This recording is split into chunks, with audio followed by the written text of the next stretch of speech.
Chris, we were talking before you hopped on about there's this like a few accounts on TikTok where it's like they're accounts of like this, the user posts their dog just chilling and doing stuff, but it's set to certain music. So you have like Pierre Dog, and then you have like Cardi Dog is like a different account, and then like So I gotta think, is there a Drain Dog out there? Like there's gotta be. There has to be a Drain Dog, and like, but usually the pictures are like the videos or the dogs just vibing, laying in the lawn or the grass, getting pet or just sleeping, whatever, doing adorable dog shit, because that's what they do, right? Mm-hmm. But if it's a Drain Dog, are you posting like Ever Since songs with it? Or are the dogs sad? Like, are we gonna get droopy? I feel like it's just Be Nice to Me in it, or like something off the new album. Dogs getting scratched behind the ear while Be Nice to Me plays. There we go. Or dogs looking out the window. That's just waiting to go viral. While Who Goes There plays. Yeah. I feel like it can't be anything sad. It can't be like Love Note playing while the dog's chilling. Like that's not. Well, we were talking about how maybe they could replace the Sarah McLachlan. Like you wouldn't have. I don't think you have those over there, but we have these ASPCA. Are they ASPCA or they're like they're like ads. I don't know like what that animal is. Adoption, and they play Angel by Sarah McLachlan, and it's like this heartstring pulling sad maudlin shit, and they should replace it with Drain Gang and dogs just looking sad to that. And I think it would probably motivate a lot more people to donate to adopt dogs and donate to their cause. I just have one question. Who is Sarah McLachlan? How to singer songwriter type from Patrick? You're gonna help me with the era. Yeah, era. Do you know what the Lilith Fair is at all, or does that do anything? Not really. It was like in the late '90s. They basically tried major labels marketed these heavily female-centric, sort of mom singer-songwriter, females with acoustic guitars things. Like Alanis Morissette, or is that not? Yes. Okay. Yeah, there was more sensitive side ones, and she was one of the ones that was more sensitive. Alanis Morissette was more angry. This was on the more sensitive side. But yes, you got the time period right. You have the basic idea right. Yeah. Okay. He has one about where it's with the eyes of an angel. Oh, I've heard that. I've heard Child or something. And so the really maudlin song, and they play it over dogs looking sad, and it's about adopting animals. Proper and it plays all the goddamn time. And I think if you did Who Goes There or Love Knows or something in the background, I really feel like that would definitely be a little more persuasive and a little less just annoyingly maudlin, reminding me of my childhood. So yeah, the dog is got the droopy ears, and it's in the cage, and it presses its face to the cage, and you just hear sugar going off the intro notes. And I think that would really sell. I think more animals would be adopted humanely. If we. Surely it would be playing Obedient when he says, "I'm a bad dog." Living off borrowed time, the clock ticks faster. Living off borrowed time, the clock ticks faster.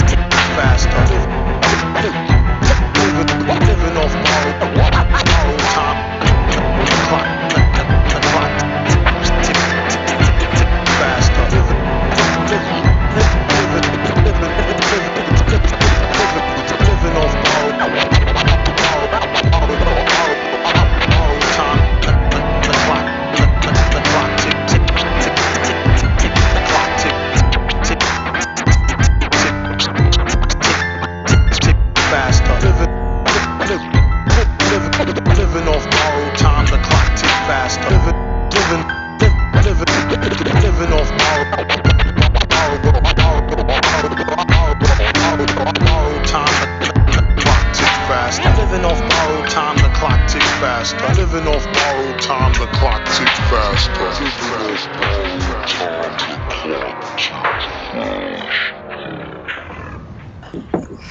Oh God! Right. Well, now that we're off dogs and we've acclimated everyone into the new setting here, this is part 2 of the Drain episode. I'm joined by Patrick, as always, my co-host.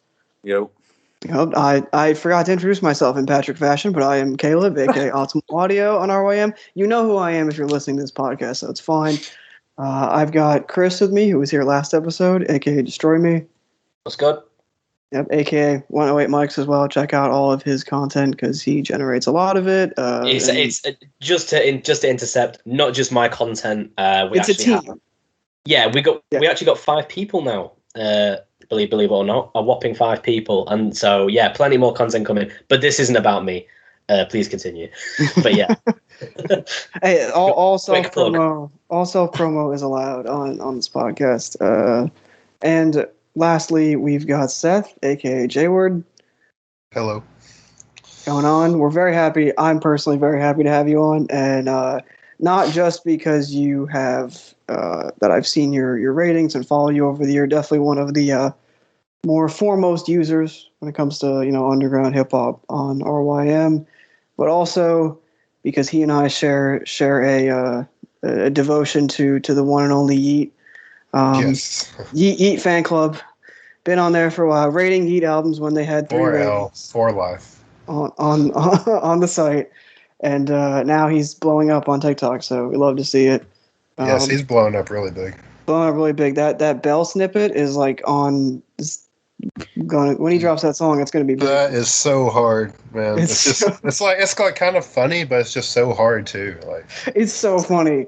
Also, all of the people making it where they're like dancing, and then they have somebody else like hit, kind of fake out hitting them, so it's like hitting a bell. Real creative stuff. I don't know where people have the time to do this shit. For real. But yes, we I don't stand. see how he has the time to make so much music. He said in an interview he records perfect. like dozens of songs like at a time. Yeah, he never remembers them to his whistle. Yeah. Just puts them on a project and drops them. But definitely, we stand Yeet on this podcast. Patrick thinks his name is funny, so he doesn't like him. I mean, I'm unfamiliar with his work. I do find his name to be a little, Yeah, I find it funny to say that you're a fan of Yeet. Yeah, you put that new Yeet on, it's fire. Yeah, but they all I feel that all the names are like that. Like Pooh Shiesty. Like there's a dude at work, an older guy at my job, who loves Pooh Shiesty, and you can tell that he struggles with saying the name regardless. Like, I struggle with that one too. I'm sure people like skid mark. It's not a great look, but I'm sure people years ago were like, man, like what's this guy's name? Is it Bladee? Is it Blade? Is it? I mean, he does say Bladee sometimes. To be fair, he does. There was one track where he specifically pronounced it. I was going to bring it up because I was like, it's like it's on the Fool, isn't it? He says, "I'm Blade. She called me Bladee." Right? Yeah. It's on Hotel Breakfast. It's like a self-referential like joke. Yeah. Yeah, well, that's a very silly, clever. He does song, say it, so that makes sense that he would put I'm it on sure there. he says it in other songs. I'm sure Lean calls him Bladee in at least one song. I think I remember another song where he also refers to it, but just differently. Bladee. Yeah. I'm sure Lean calls him. Says me and Bladee insert in some place or whatever. Right. Insert adjective. Yeah. Insert place. Yeah, like we're in Holland smoking meth or some shit like that. It does not sound like a fun time at all. Like, no, it doesn't. It doesn't sound like you're taking advantage of being in Holland. Like I know that's a very strange brag. That is. Yeah. Anything. Yeah. But you have the construct right. It's just the same as Jadakiss is always going to say he's in name of car in color of something. Right. Yeah, that's very true. Well, that's very similar to like an Uzi thing, like where I'm like, he's in insert foreign here, insert amount of money here, insert your girlfriend here. Like it's very like I feel like the worst about that is diamonds on my dick. Like you could literally make a bingo board. Oh my god! And like and you could get bingo from just listening to one of his songs, just like with his commonly used lines. It's so repetitive. I still can't believe the Pitchfork actually covered him on. I saw that. What? I didn't know that. Yeah, they wrote about some fucking stupid song like Vampire. It was a single. It was some random track. Yeah. I'm gonna bite her neck or something. I'm a bite her neck too. I never tracked your referring to. Guy sucks, honestly. Doing the vamp shit. You know, leave the vamp cosplay shit to Vamp Leak. All right, like Yes. only Or one 10 person. years ago, Jim Jones. The Jim weird Jones dude. was doing that shit 10 years ago. Only one extremely online rapper can cosplay as Playboy Cardi. Like that's the only. There's a limit That's to very that. true.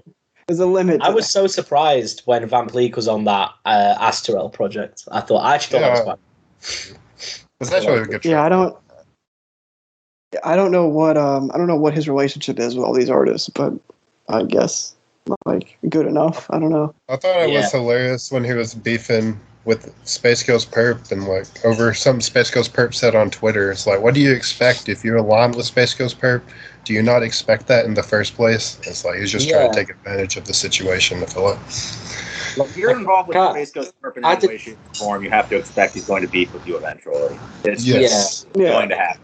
It just comes like with I the territory. didn't even know who Vamp Leak was before the whole Chi thing. But yeah, it like he falls out with everybody. Like everybody, he falls out with everybody. Like you got to expect that at some point. Vamp Leak was definitely in Cardi's DMs like 2 years ago. Like, bro, let me hop on a song, like, please. Playboy Cardi featuring. His name is so bad. Vamp Leak. Vamp Leak, yeah. Come on. It's not even spelled like leak in blood. It's spelled like the vegetable, so it makes no sense. I think he's off of his Playboy stuff because I listened to his recent project. He sounded just like Isaiah, or Isaiah. He sounded just like him. It's like always just trying to copy a pop. Wait, is that how you pronounce it? I have no idea. I've listened to him for like a year and a half, and I'm pronouncing it incorrectly now. Fuck. I don't know. How do you pronounce it? I thought it was Isaiah. Yeah. Oh, it might be. See, I have no idea. I think it is because it says his name is Zaya Carson, as in like the name. I don't know. Right. Well, I don't really listen to it. There's also like the anime character, right? But as a whole other. Oh right. Yeah. I don't know. I don't know. As you can see, online, extremely online rappers, their names are hard to discern sometimes. But we're gonna get back to part 2. We left off at the end of part 1 with what was it? It was Red Light, right? Yeah, I believe it was Red Light. Yes. Yeah, we talked about Red Light, and then were we saving Icedancer for this one? Yeah, so I think my original thesis. Icedancer was the last one in part 1, but it was the first one in part 2 because I was all hyped to talk about Icedancer, and then you all were like, "No, that's." I didn't even remember my original thesis. So my original thesis for the episode, if you didn't listen to part 1 yet, which if you didn't, definitely go check that out, was that there were kind of two stages in Drain Gang, which then Chris kind of modeled it to where there was really 3 distinct stages. But the end of my first stage was at Red Light, and then Icedancer onward was stage 2. Real quick from before we get into Icedancer, Bladee did drop some material in 2018 prior to Icedancer coming out, a number of singles, if I recall correctly. I guess we could talk about those because very good songs. Yeah, because I think some of those are pretty well regarded amongst fans. If I chose to hear these, I didn't know. I probably didn't hear these. You may have heard "I Chose to Be This Way" with 16-year-old. That was a pretty big song. Yeah. It's the one where he moans on the hook. It's like, that's the chorus of the song. It is a good song. I'm partial to Sesame Street, the Working on Dying collab. I love the intro on that song. Like, it's like, what if it rained something like a roach would like? What if it would rain trash? They didn't really have we don't really have Sesame Street over here, like they didn't really used to show that over here in the UK. So I don't even know what the characters are, but it was a cool intro. So was that he lives in a bin, right? Yes, it's Oscar the Grouch. It's an Oscar the Grouch sample, I think. Yeah, and he's in the bin and he hates everyone, right? Yes, he hates everyone. He's a cranky guy that lives in a trash can. He is what we would call a vibe today. I suppose it doesn't really he's a mood. I suppose now that I think about it, in the UK we call it rubbish instead of trash. So like, if it was called Rubbish Island, that would be a bit shit, wouldn't it? So, yeah. I see why he went with trash. We know rolls that off the terminology tongue. mainly from American Girl, the Estelle, and Kanye and Lil. So, Yeah. So. Oh God, yeah, that song, man. Honestly, yeah. I mean, yeah. Yeah. Funny, So I am partial to that. I do love the intro on that. I didn't realize that some of these singles that were actually 2019. So I guess whatever. But I know Trash Star is like a fan favorite song. Like that's a great song. That's a classic. Yeah. That's Vanilla secretly an Evil Blade song. That's why I always say, because he just sounds evil on that track. It's kind of like a Best Buy type flow, isn't it? Is that his earliest collab with Mechatalk? Trash Stars. Oh, my bad. I was about to say, I didn't know Mechatalk produced that. Wrong. No, yeah. All I Want is not actually his first. His first was Here and Now, which has Uli K in it as well. Don't know if you guys have heard that. Huh. If I have, I haven't heard it in a while. It's stylized like Here X Now. It's a Mechatalk song with him in, but that's actually a remix. This gets confusing. A remix of a song called Bloodshed Part 2, which is an Uli K song, produced by Mechatalk with Blade in it, and then Mechatalk remixed and uploaded it as Here and Now, and that was about 2017, maybe. Just a bit of context for you there. Nice. But, yeah. Much needed. I always feel like just as much of a big of a Blade and Drain stan as I am, I have to hand in my card after Chris just, I'm just a nerd, bro. Breaks it in with the knowledge. It's much needed on this podcast. We appreciate it. I mean, All I Want is a fantastic song, though. I've always really liked that song. That's a great song, too. And then I guess if we're just going to talk about the 19 singles, because then we can just do the albums, but Famous and Vanilla Sky, Let Me Go, there was like a run where a lot of those are really well regarded. Yeah. I love Vanilla Sky. Oh, yeah, Vanilla Sky is fantastic, yeah. Some people don't like Bird Bath very much, but I think that's a good track. Yeah, it's short and sweet. It's very catchy. Yeah, that's a good one. There's going to be all of those. That Vanilla Sky is probably going to. Someone probably already tried to make that an EP already on the site. I'm sure. It's definitely not. They can't. Because every one of these Blade 2-pack singles is now people are labeling them as EPs and whatnot. It's every few months. Yeah. I'm looking at it right now. It's still a single. Yeah, it is. But the thing is, with Sunset and Silver City and Exile, it's debatable because the songs are called something else from the title of the EP. So it kind of makes sense that they can be considered EPs. But Vanilla Sky is literally the name of the song. Bird Bath is just the B-side. So it's definitely a single. But, some people aren't going to want to hear that, I guess. They will try and change it, no doubt. Yeah, they're gonna do what they do for that. Yeah. Yeah. Have you Apple as well? That's also an excellent song. I love that. It's a great song. It's one of his best music videos as well. Yeah. Yeah, I love the Listerine bottle in the video. So that's a mood right there. Yeah. When I saw him live, he performed. I think he performed that when I saw him in Manchester. I think he performed that. He definitely did Trash Star and All I Want though, because those had just come out. I remember like a few weeks ago. Have you guys ever seen him live? No, I wish. No, yeah, same. Has he ever toured the US? I'm sure he has. I mean, he comes here all the time because he used to live here for a bit. But I've actually seen him 3 times, technically. Did you see him? I saw a full length video of his Red Light tour in London. Were you at that? Would that have been? No, I didn't go to London, and it wasn't the Red Light tour because he was playing Icedancer songs. Because this was like early 2019. Right. That's the only time I've seen him as like a solo act. Woson did an opening DJ set, and then I saw him supporting Lean and just after Stranger came out. And then the first time I saw him was just after D&G had dropped. And Uli K was the supporting act. All 3 very good shows. Yeah, it seems like there's not a ton of. I mean, I might be mistaken now, but when I was looking it up last year, there wasn't like too much video of his live stuff, but I did get to see some performances from there. They also have that like, really good. Yeah, he's really great. They also have some the live performances on, what was it, like that radio station in Seattle or something? Those live performances from years ago. The one where he does Into Dust. Yes. Years and years ago. That was fun. I also love the one where Black Cray does Plug Walk in the middle of it. Yeah. That's so cool. I've always loved that bit. Well, speaking of Cray, and my favorite Cray and Blade collab is Blue, and it's also one of my favorite Blade singles. Yeah, Blue's dope. Sure. Yeah, that's close like, to an Evil Blade track almost. Yes, that's also Evil Blade. Yeah. Yeah, definitely. It's very it's super hooky. I could live in the beat. I love the melody. Yeah, just everything about it.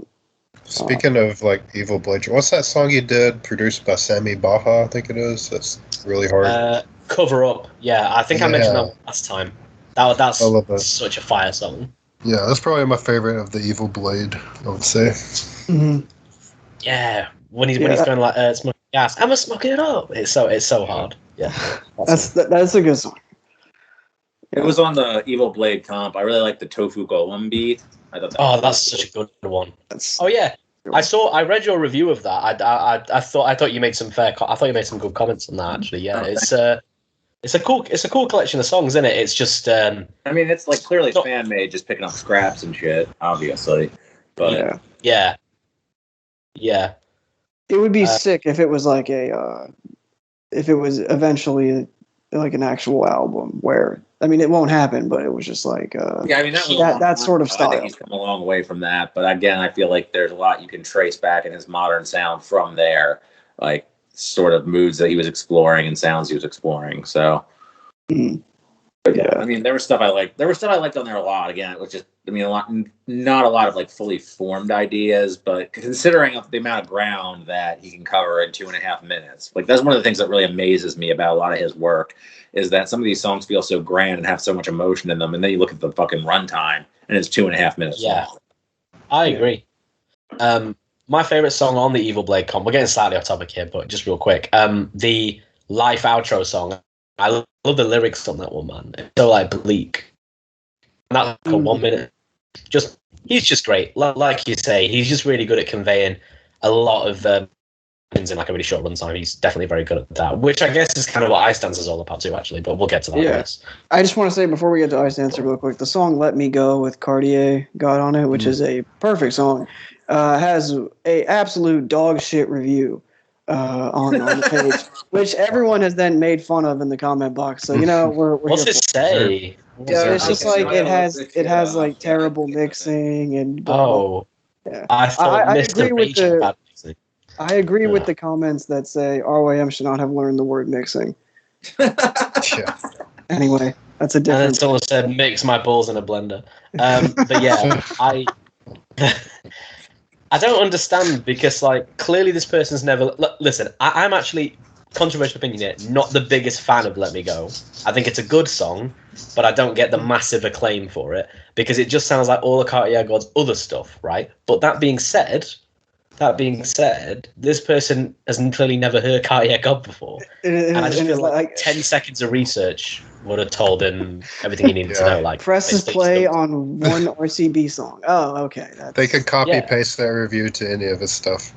Yeah. Literally. It doesn't even sound that bad compared to some Cartier God songs. Like, there's way worse sounding shit. Yes, like, that's true. I Want It All sounds worse than that, and that also has Blade on, so it's kind of like, I don't know. But Let Me Go is cool though, yeah. I'm surprised. Speaking of Cartier God, he is on the this album that we're going to talk about, Icedancer. And I also just want to say real quick that I was the one that got him credited in the track list because I thought it was really stupid he wasn't actually linked in the track list. So yeah, I did that because like it's literally his song. So yes, and that's also my favorite on it. It's my favorite song. It's in my top 3 or 4, no question. It's one of my favorites as well. It's maybe the most important song on here. It's not my top 5, but it's a really good song. But I think it's the most important in what it does for the album. Like it's literally marches the intermission, and it's like definitely the most rap forward song for a lot of reasons. But it also kind of breaks the album up to the point where in the second half, I think it gets a little more experimental.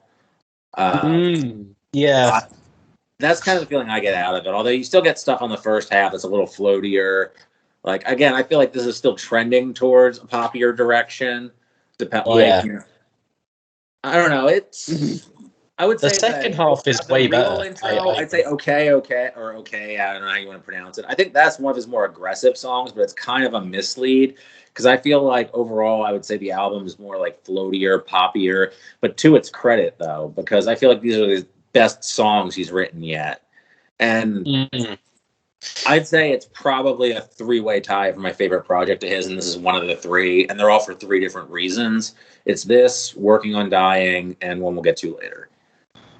I was actually reading his Fader interview a little while ago, and he was saying how Icedancer, like, he knew it wasn't, like, in his opinion, he knew it wasn't even up there with his best works, but he just wanted to put it out there. But I think it's one of his best projects. Yeah, that's interesting that he thought that. Wow. Yeah. I agree. I guess it makes, because they're also like a lot of them. They're all very short. Like with the exception of I guess Top Man and there's another one that's like slightly longer, but most of them are like 2 minutes long. So maybe to him these were just like almost not throwaways, but like they're not. I mean, it's a mixtape in it, not an album. So he clearly probably didn't put as much effort. Yeah. But no, I agree. He clearly displayed his like songwriting, his versatility. He picked some amazing beats on this. Like whatever my opinion on this is, which is it's not my favorite, but whatever my opinion on this is, this has some of the best beats he's ever worked with, easily. And I totally agree. The second half is better. I think the first time I listened to this, I didn't even like it until I hit about Inside Out. I just wasn't impressed with the first few songs. I like them more now, but in general, after the intermission, this album gets significantly better for me. But that's kind of how it works for me. I will. I guess I will. I will cape for the first few songs then. No, I like it front to back a lot. This is to echo some other points that have been made.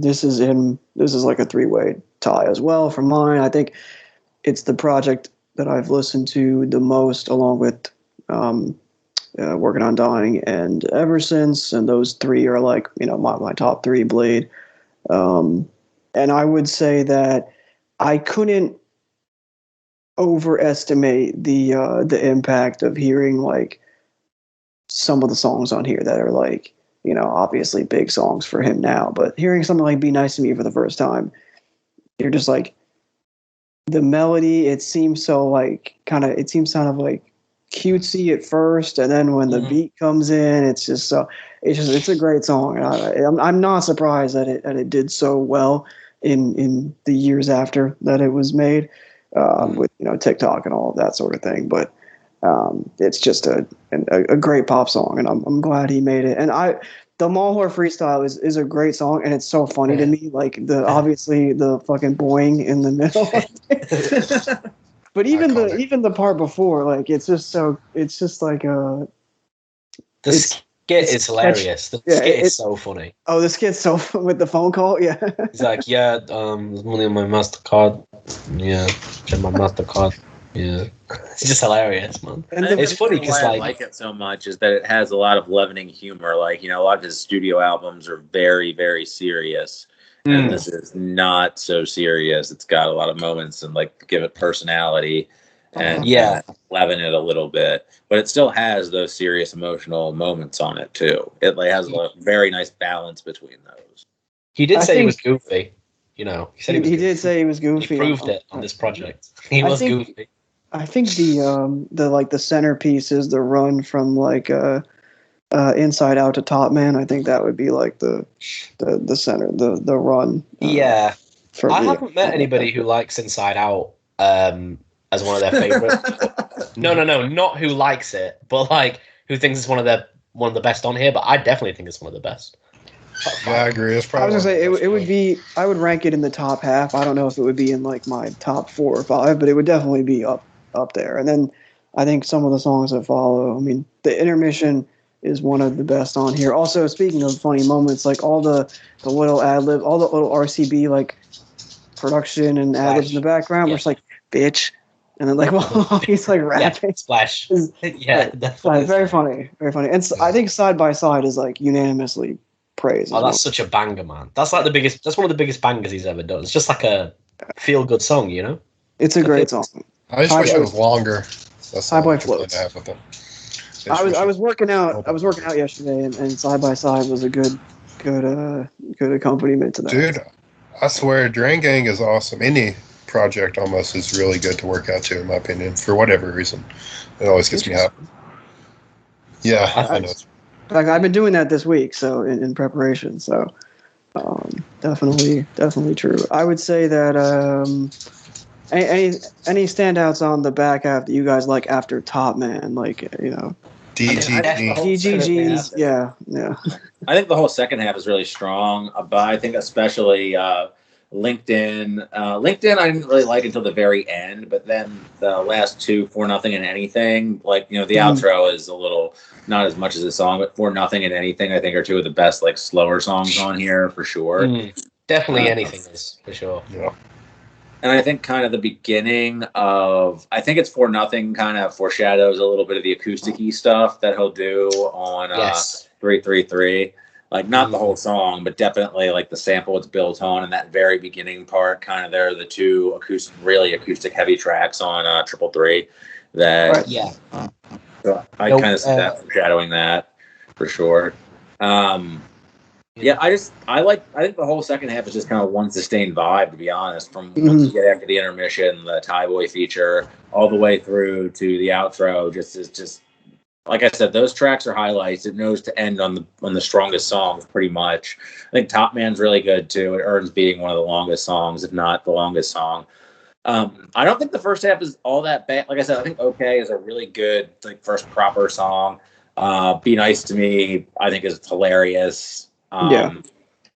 And catchy. And Frosty the Snowman I expected to hate because it's that goofy lyricism that I wasn't a big fan of on Red Light. Yeah. But I think it's more it is goofy as hell. Like, I won't say it's a high point, but it's too, I can't dislike it. I really can't.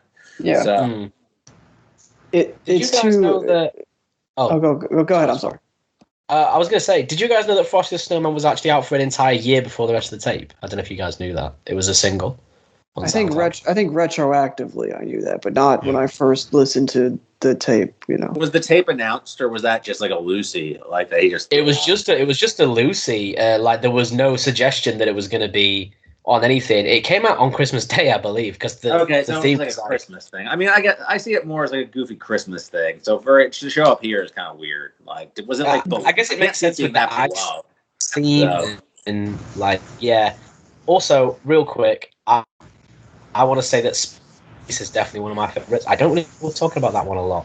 I really like that one. It's very special place. It starts with the kind of muted guitar sound, and then it goes into it's a really depressing song. Actually, it's easily it's definitely one of the saddest songs.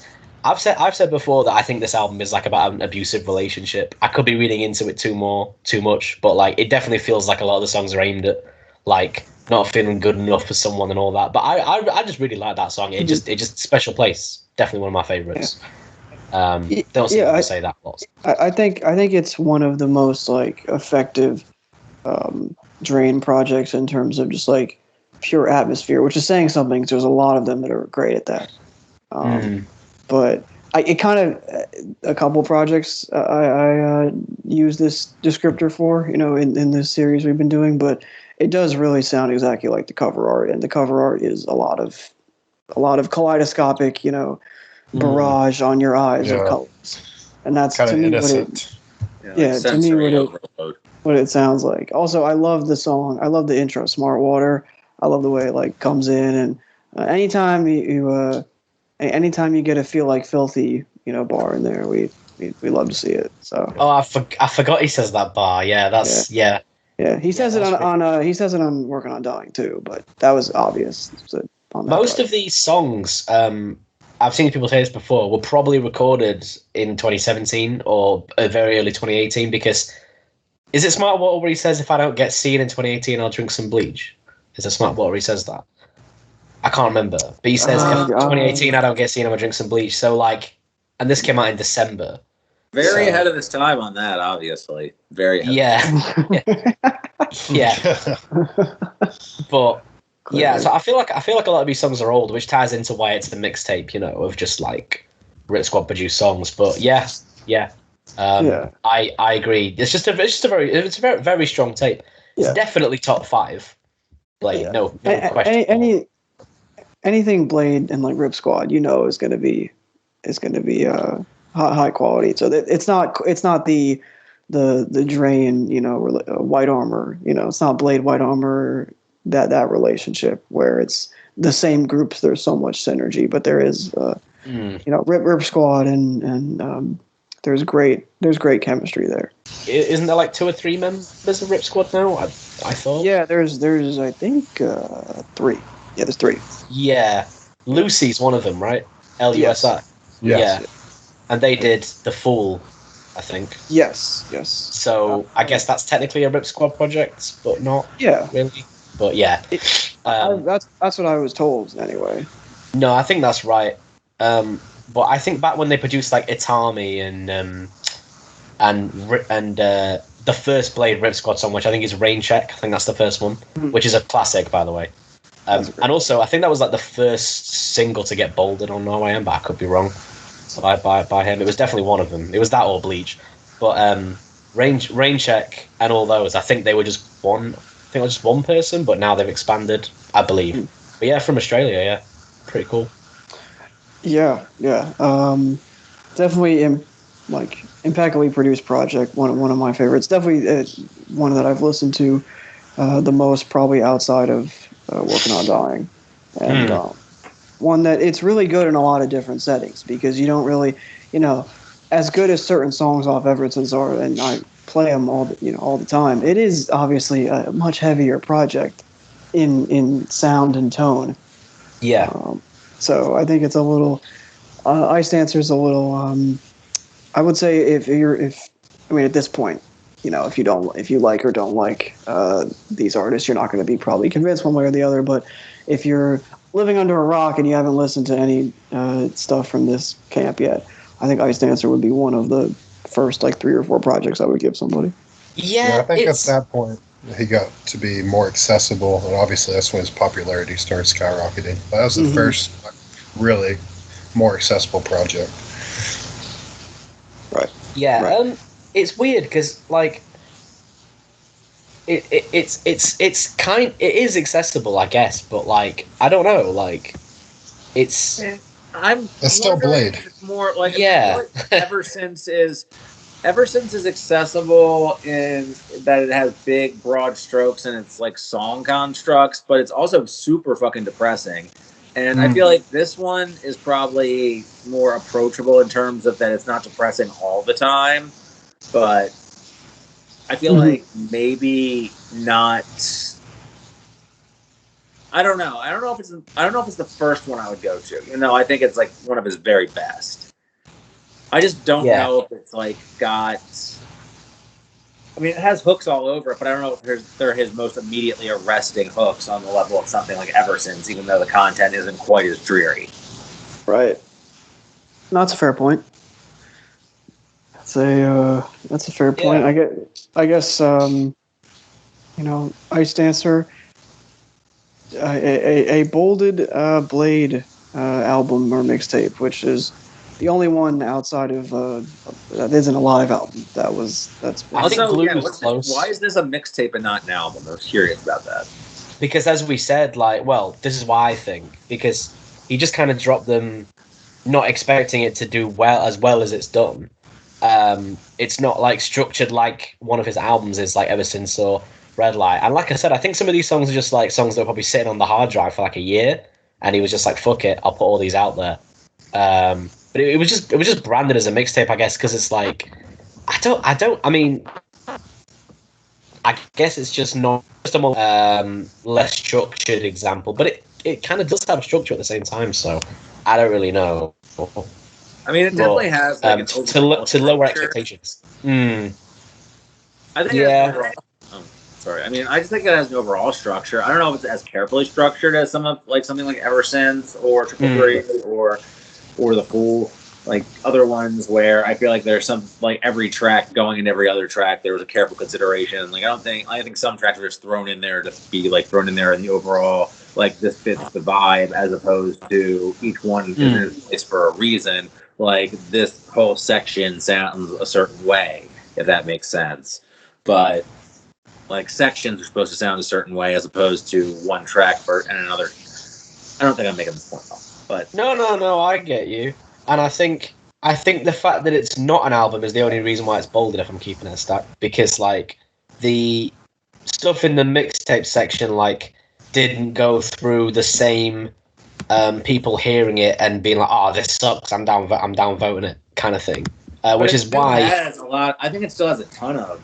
I mean, it still has over nearly 6,000 ratings. It has a ton of ratings. He grows on you. Like he definitely grows on you. But, I think I saw some meme in the Sad Boys subreddit. It was like, "Yeah, he's bad, but you get used to it," or something like that. Well, that's become like the popular meme whenever it comes to, it's like Drain fans be like, "Oh, it's not good music, but you get used to it," whatever, like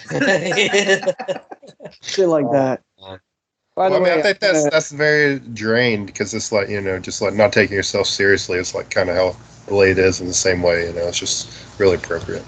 Yeah, it takes on personality. I think that's another reason that I like this tape so much is that it has a lot of his deadpan humor on it. Like it's not, especially after Ever Since. Red Light I think was another side of his personality. I don't know if it was so much deadpan humor, but this one I feel like kind of showcases that side of when he's delivering lines. They're not always 100% sincerity, I would say.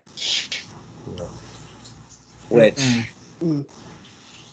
I'm struggling to think of examples, but you know what I mean. Like there are a few, like there's always examples on every one of these tapes, but even the ones that are even like Ever Since, like where he's mostly really serious, he'll still always throw in a little bit of humor, but it's always very dry, which is one of the things I really like about him as an artist. So I agree. I think we've gotten the total range of the personality throughout each project. I think we'll see it's just evolution as a person too. It really shines through in his work. Do you guys want to move on to what would be the next one? Trash Island, right? Trash Island, yeah. Not Rubbish Island. Not Rubbish Island, no. That just makes it sound like it's shit. It's just like, it's rubbish. Which this album is not. It's very good. It's not Garbage Island either. It's right. It's not. It's not Garbage Island. It's not. The famous list. It's a fantastic album, actually. This I'd say it's after D&G. I was expecting every other Drain Group project to just be like good with some great songs, but this is like a cohesive piece, like, and perfect length too. But yeah, I'm a big fan of this. I'm guessing most of you guys are. Oh yeah, I love it. Yeah, I like it a lot. I think that every other track are the best tracks, weirdly enough, because the intro, Waterfall, Western Union, which is one of the more aggressive ones, and Acid Rain are all pretty much my favorite songs. Although The Void, which sounds kind of like nothing like anything else on here, is also one of my favorites. But I think every other track kind of outshines which is always a weird thing about the sequencing when I was listening to it, how much I enjoyed every other track more. So you like One of One, Waterfall, and Western Union more than 30th Floor and Victim? Is basically what you mean. Yes, I would say that. Yeah. The Void I also like too. The Void. The Void is fucking. The Void sounds like nothing else anyone has done in. That's what I was going to say. The Void sounds like nothing else on here. The Void is remarkable. Oh, it's completely unique. It's definitely one of the most ambitious things they've ever done, and yeah, we've not even seen anything like that since. Put it on here too. Like put it on here, put it on in like the dead of the album too. Like that's definitely like a for the fans decision. Like you don't just pick this up out of nowhere on like a blind. Oh, this looks cool. Like not that anybody would. Trash Island by Brain Gang. Like no one. Like this is clearly titled and aimed at their audience. So. Yeah, absolutely. I think Western Union going into The Void is funny because it's like such a change in tone. But I suppose it caps off the whole vibe of the album. Is very like I don't even know how I describe this shit. It's feels very soul searching. It's very very very melancholy. I got very melancholy for sure. Yeah. I think it foreshadows a little bit of the 2020 stuff in Echo and Blade's. I mean, this is like a sneaky preview for E, really, because like a lot of the stuff on here could. I don't know if any of these songs would have been on E. I think this was all recorded in Thailand when they were, where the titular cover is talking the victim video, Right. And how powerful that album is. So I totally agree. And I guess maybe I don't know what Bladee project this sounds most like. Maybe some Exeter in there. I don't really know, but it's definitely very it's definitely a very, very, very strong project. I think everyone is good here. Some people said Bladee was weak here. I don't agree. I don't agree. I think when the Void's on here. The Void is like one of his absolute best songs. Like easily. The whole "I'm aching for it" bit is so cool. Like it just sounds great. And Blade's great on Victim as well. So I don't know, man. I don't know. What's you guys' favorite? So what's you guys' favorite songs overall on this? Like, if you could pick one, because there's only 8 songs. I mean, it's boring, but Western Union is like a masterpiece. Yeah, I was about to say. That's my most played It's song. an anthem. It should be 5 minutes long. Yeah, when Bladee said "gay unlocked," I felt that. No, I'm joking. He said "gay unlocked." But it does sound like that's what he says, though. I didn't think of it that way. You unlocked it, man. It's good. I mean, you guys have seen the Victim video. You know what he's talking about. Yeah. Anyway. I haven't, but I'll take your word for it. Oh, you've not seen it? Oh, you got to. No, I haven't seen any of these videos. You talk about all the videos. I'm just taking your word for it. Oh, shit. Wait. So you've never seen a Bladee music video? I don't believe so, no. Wow. Yeah, really cool music videos. Yeah, he's like, they're generally very creative, but the Victim video is just like, it's all jokes aside, it's like a really cool, just really cool to see all 3 of them together, especially after Thaiboy got deported and stuff. Yep. It's just great to see them all hanging out, making music, having a good time. And it's also really funny that Blade's dressed like he normally does in what is obviously tropical heat as well, but just doesn't give a shit. Thaiboy and Echo was shirtless, probably up for Molly or something, and Blade's just fully dressed on the balcony. It's hilarious. So, which there's also like the whole Bladee aesthetic with the way of dressing and all that stuff. So, man. I mean, unironically, like those guys were definitely extremely fashion forward, guys. So I see lots of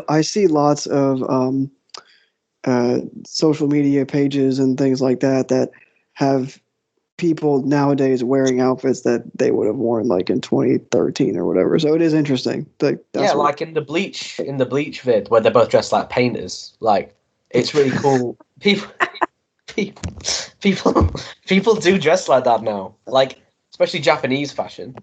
Yeah, oh, absolutely. It is very similar. I like that look too. So it's a good look. I was obsessed with that vid. I mean, what I will say is, for anyone who's not seen these Blade's vids are always creative. They're either like shitpost vids or like absolute masterpiece, like emotional works. There's no in between, but they're all brilliant. Victim is the latter, and something like Car Wash where he has the Tamagotchi is the former, or even the Apple vid where he's literally drinking Listerine, or it looks like it is. So it's great. Yeah. No, I'd say Western Union's my favourite. The only song that competes with that for me is probably the opener, or maybe Acid Rain, actually. I really like Acid Rain. That's a banger as well. Western Union is just like, it's just a 2-minute hook. I mean, that's like one of the strongest hooks in their catalog, and it's just like, yeah. I wouldn't have it, any other way. Like that. It's just instant. It instantly connects once you hear it. It's the voice change too that gets me. Like when he does the first half in like the flat tone, and then he hits the falsetto. It's so cool. We go psycho. Yeah. Yeah, so good. Honestly, so good. I mean, my favorite beat on here is Waterfall, and my favorite vocal melodies on here are on the intro. Oh man, yeah. That's a great one. I think it's funny that they have to have so the fact they have to have him on every project. But he's pretty good on One of One, actually. Wait, One of One? One to One? I don't know. I think it's one. I think it's 1 to 1. I think it's one of. I don't know. 1 2 1. That symbol is. That makes sense actually. 1 to 1. Yeah, he's better on 1 to 1 than he is on either the songs on D&G. It's definitely one of his better features, and Echo in particular just astonishing on that song. So yeah, I think my favorite beat is probably I like the Victim beat. You know, it's simple, but it has a lot of emotion to it. It's White Armor knocked out the park on this. There was other producers like Mixtape does Acid Rain with White Armor, but there is mostly almost all White Armor production, I believe. But he did really well on here. Yeah, I would definitely agree, as is customary with anything White Armor. Seth, did you have they just have such a. That's one of the big things that really appeals to me is that they have such a consistently good production. I can't think of a single bad beat they've ever just really consistent and never for something that's so aesthetically consistent. It never really feels stale production wise. I would say over this entire decade period, I would say that their production never really feels stale to me. I mean, they've rarely reached the working on dying stuff. I guess counts as reaching outside of their wheelhouse. What other times have they really reached out to other outside sources besides White Armor, Young Sherman? Well, they don't really do that. I mean, Blade does that on singles, and Thaiboy does that on singles. Blade's worked with a lot of different producers. He's worked with Camelo, who's Uli K's brother, if you didn't know. He's worked with Camelo on a song called Show You. He worked with Anna Capri on Friday Night. A bunch. But on albums, they seem to trust one producer or group, as we were saying last time, to do the heavy lifting. And as I said, Glue is the only example of a project where it's not just one producer doing the whole thing. So that does make that an interesting project too for that reason. Speaking of outside producers, I kind of do miss Drill Blade. We were talking about that last time, weren't we? We were talking about, I wish he did some harder shit sometimes. Yeah, like some Butterfly and what else is DJ Ken? Frozen 2. Oh yeah. To the Stars with Thaiboy, that's a great song. That's an underrated song. Pretty much the whole R.I.P. Blade EP. It's just fantastic. Yeah. That's there's kind a of lot of bangers on that. Last time, so I guess he had the songs with the two songs with Kane Groceries are kind of drill songs too. I don't know if you guys have heard those. Yeah, I know which one. So. Those songs are generally considered shit, I think. But they're pretty mid. Faceless. Kane Groceries in general is kind of mid. Oh, he's trash, man. He's trash. Yeah. Oh yeah, I knew once his name came up that Chris was going to have some opinions because he's always fuck that guy. Oh no, he's the worst guy in Goth Money. Not only that, but he's just a bad person. So. And now he's being dissed by Curb Lagoop and all them. Really it was so hard, that diss. It was. I know. I love that. Oh, who else was in that? I don't even remember, but it was such a hard. I think it was Avi Twat and somebody else. Yeah, I like that Taliban Soldier tape a lot, but anyway. Yeah, his early stuff. Some of his early stuff's pretty solid. Yeah, I was gonna say the early Tread stuff is pretty good. Besides that, he's very heavily carried by production. Sure, but in a way but that's just me. Yeah, we could get into that another time. I will say, Who Dat is a forever banger for me. I love that song so much.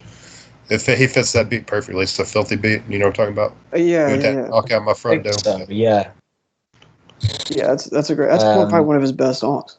Yeah, I love that one.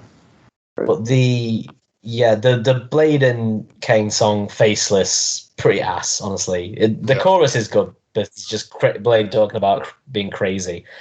We could. Can we also discuss the crazy period? It's over now, but it lasted for 18 months where every song he'd say crazy, and I just think that's cool. There's a compilation you can look to every time Blade said crazy. Yeah. Oh, is that on YouTube or something? Like what? Yeah. It's like he says it on Famous. Obviously, he says it on Famous like 20 times on Chorus, and then he says it. He says it on Trash Star Apple. Like this shit is crazy. You know, like he says it. He used to say it a lot. I don't know why. It's like he just learned the word or something. But he just keeps saying crazy. Is that what I'm looking for? Yeah, it's that one. Yeah, it's like his whole discography, but just the bits where he says crazy. Like Trash Star. Here we go. I was about to play it, but that would just drown everybody else out. But yeah, no, but it's definitely recommended watching. It's literally every time too, like every individual crazy, not just like song. Like so, it's a lot of crazies to be counted. But anyway, Trash I put my headphones in and then like play that in the background in like one headphone while you guys are talking about stuff that I haven't heard, just for enjoy. Yeah. How many minutes is the era ended here? So how many? It's 2 minutes and 10. It's 2 minutes 10 seconds, but that's just a lot of the word crazy if you think about it. Like, yeah, that's a lot of crazy. I did not realize it was that many. That is pretty crazy. Yeah, it was crazy. Oh, okay. Damn, that's crazy. Yeah, Trash Star. Yeah, we're going crazy. Has anyone heard the song 18 by Blade? Is that with him and Ken Groceries? No, it's like a solo song, but it has a really funny intro where he's like he's talking about like, you see, I was at the red light, but yeah. The one where he's like, it's a Katie Cutthroat beat. That's right. Yeah. But that's such a, speaking of like funny skits at the start of songs, that's such a funny song. So I was at the red light, but you know, like this is kind of crazy. And then in that song he says crazy too. Yeah, Nike on my feet. Fuck it, I'm not paying. Is he just shoplifting the Nikes? Like what the fuck are we doing? Yeah, he's just not paying. That's a really low class thing to brag about too. Like I kind of respect that. Like somebody who's like trying to portray this high. Bragging about shoplifting is crazy. I'm just wearing these shoes out of this store. Fuck it. I'm just putting them on. It's like when your mum. I don't know if this is a thing that you guys. This might be a specifically UK thing. I hope it's not. But like when you try shoes on when you're a kid and your mum says go test them out and you just run around the shop. No, we do that. Yeah. Go test them out. Go on, see how they feel, and you just like run back and forth. But he just runs out the shop instead. Left his old ones there, does he? yeah. He's like he just leaves them. Yeah, he's like fuck him. I'm just gonna trade one pair of shoes for another. Everything is equal. But yeah. Anyway, he stopped being crazy on Trash Island. This was the end of the crazy era. He was actually quite sane after this point, as we'll get to. But anyway, yeah, great album, I would say. In conclusion, definitely their best group projects. I need a sequel. Actually, there needs to be a sequel to this. It's been long enough. I was gonna say, dude, this is only 22 minutes long. That is very impressive. Yeah, it's really concise. Again, like the fact that these dudes always manage to cram so much content in such little, like such brief songs, and 22 minutes. This feels longer than 22 minutes in the best possible way. I feel like these songs feel longer than this. This whole project feels like double this length, and I mean that like not a criticism. I think the only one that's shorter is Working on Dying is shorter. It's 20. No, Working on Dying. I think 20. Was it 25, 27? No, it's the same. It's 20. It's 22. Like Working on Dying feels short, and you want to repeat it. This doesn't feel like short. Like it feels expansive. Like the first track feels like it's 5 minutes long. Like the only one that feels shorter is I think that's because it just has so many different styles. It feels like it just hits you really quickly. Like that's one of the great things about it. So, but like One to One and The Void, they feel like really expansive songs. Yeah, definitely. Very accomplished. So yeah, the fact they do this in such a short amount of time is amazing. So that's one of the great things about this project. Really good project. Yeah, really great project. Definitely deserves a sequel. They've been doing it in 2-year increments, so I'm surprised we haven't gotten one yet. But it'll happen. It'll happen. Definitely.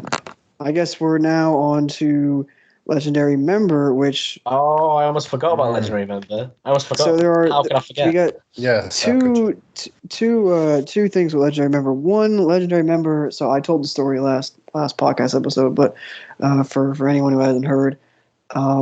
not that you would care, but anyway, I got into Blade and drinking through Red Light, and then I heard Eversys, shortly thereafter, and then I went about like almost a year without hearing the other stuff, which, like I said, I don't know what I was doing.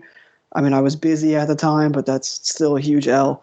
And Legendary Member was actually, and E brought me back to listening to them, and then I obviously finished all of Blade's albums shortly thereafter. But I had seen the hype that they were getting on the site in ratings and stuff. I don't know why, but I guess there was like someone must have plugged it, and it started to accumulate ratings. And I saw a user I follow, review it and speak very highly of it, and I was like, I gotta listen to this. And I, loved it, loved E obviously, and down the line. But I also saw, going back to revisit this months ago, that you, Seth, have it at 5 stars. Yeah, I love this. It's just, it was a really. Obviously, like, I'm just gonna say it's like obviously not a perfect project, but just like through the time in my life when it came out, I don't know. Also, something about Thaiboy Digital is just so endearing to me. It's just so likable. He's the most. I don't know. It's very unexplainable why I like that project so much, because I realize it's definitely not the strongest or anything like that, but it is probably in my top 3. It just hits me in the heart. That's all I can say about that, really. Very personal. Right. Yeah. No, very good. That. And the production, of course, is amazing. I mean, obviously, Thaiboy is not the best lyricist, and you can get a little repetitive, but like I said, something about it I just find very relatable. I don't know. I love him. Yeah. I'm just positive energy whenever I'm listening to that. Just so much positive energy. It's an elite summer album. This was like my most played, or one of my most played albums, like last summer, a year ago or whatever. Yeah. So it's a really it has a very warm, inviting sound. Yeah. I love it. It's a great project for like the car and just like throwing something on when you don't want to think about what you're going to listen to. Like, you just throw it on, and it's like beautiful and very hooky and inviting. And then, in my opinion, also just has some of their best production to date, which obviously doesn't hurt. It's amazing. Yeah. Oh yeah, it's fire. Also, very quickly, I don't want to sidetrack too quick, but I'm just looking at your 5s now, and I want to say it's extremely bass that you have "Skenk by the Bug" in your 5s. That's. Yeah, you love that track too. Oh mate, well it's a UK classic. Oh yeah, duh, yeah. Oh man, it's just too good. That and the fact that you have Heaven and Las Vegas at 5 too. Yeah, it's very, very cool. But and Stevie J and Jocelyn, great. That's probably, if not my favorite album of all time, it's in the top 3 for sure. Heaven or Las Vegas. We'll listen to that forever. That's a 5 for me too. That's my favorite Cocktail Twins. I think that's the only one I've heard, Oh no, that's not true. I've heard 2 albums by them. They have an excellent discog. I've heard I think that's the only one of theirs I've heard. I don't know if I have it cataloged or not. It's good as hell. I'd probably 5 it. I don't know if I cataloged it, but it's good as shit. I know Cowboy Junkies cover 1 or 2 of their songs, and they're really good. But yeah, this one. Yeah, this is not as good as Tiger to me, but I still like it a lot.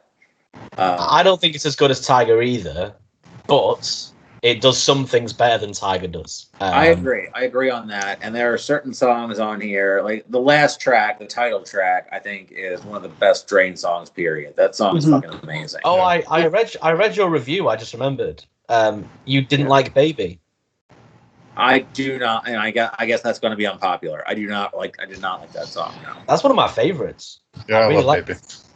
I did not care for that song. Is it the beat you don't? Maybe it'll grow on me with time, but I found it annoying. I actually found it actively annoying, especially after Spinning, which I really loved. Spinning is also very cool. I mean, I don't know, because the thing is, I never listened to this album ever.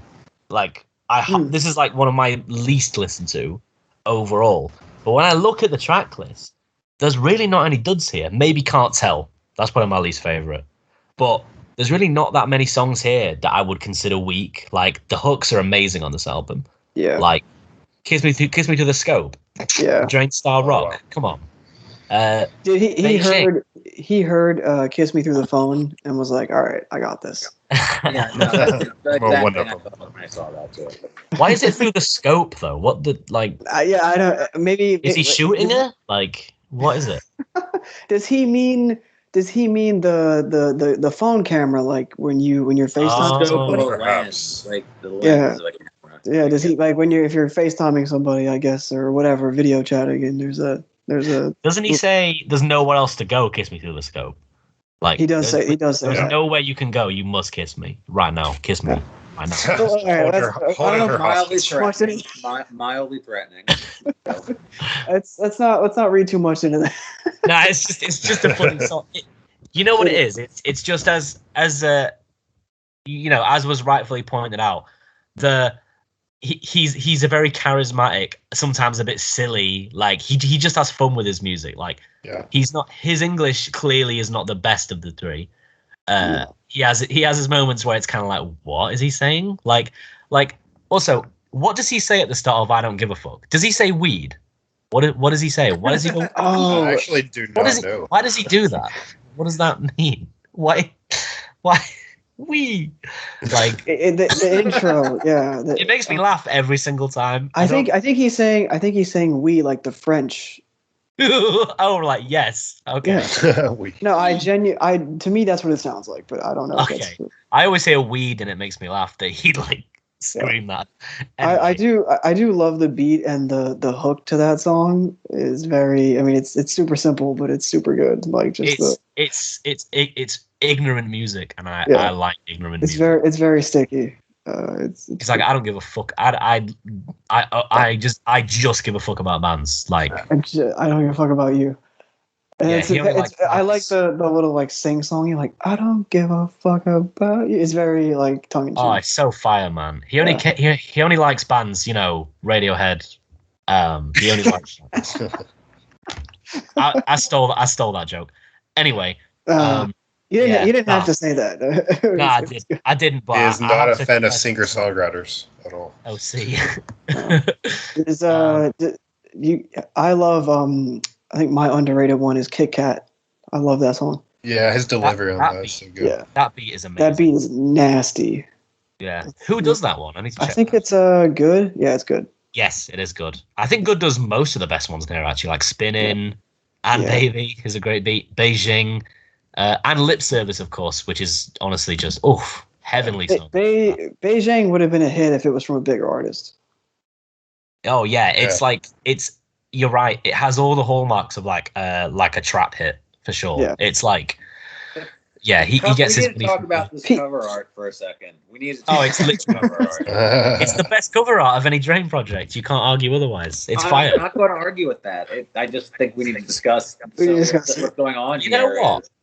At first glance, I thought it was a unicorn, but it's actually just a regular horse. It's just a horse, yeah. It's just a regular horse. I assumed it was a unicorn. It's because it's so majestic, you would assume it would be. Yeah, it's a beautiful white horse. A fisheye lens being lens flared, which is just two cliches just crashing into each other. And is he the Pope or God? I can't tell. I assume that's him, right? I think he's looking like a demigod. Yeah. The white hat and the white robes is kind of concerning at first glance, but the whole thing is definitely an white Heaven's Gate type vibe going it's like a weird cult thing sort of vibe. Yeah, he's got money flying out of his hands. He's got a stack in his like armpit area. And look how stretched that one note is. Yeah. And he has. That's what he means when he says he has long money. It's traveling dimensions. He's got long money pressed away from you. And it's he's got the rainbows that are shooting out of his skull in the background are actually in the form of a heart if you look at it. Oh, they are. The form of a what? Oh, wow. Oh. Because he's. What'd you say? A form of what? The form of a heart. Married, didn't he? So. They are. Oh, yeah. Yeah, that's true. Thaiboy loves us all is what he's trying to say. So I can feel his love. That's why I love that album so much. Yeah. His love radiates through this for sure. Exactly. So basically we can agree this is the funniest project because it's a pretty amusing. I agree. time Yeah. all around. It's very I laid just back. realized all the money was coming out of his heart too. Like there's the heart going around it, but all the money is radiating out of his heart. Well, he only gives a fuck about bands, so it's Yeah, he literally only gives a fuck. He cares about bands. Are you and sure? gives it to you.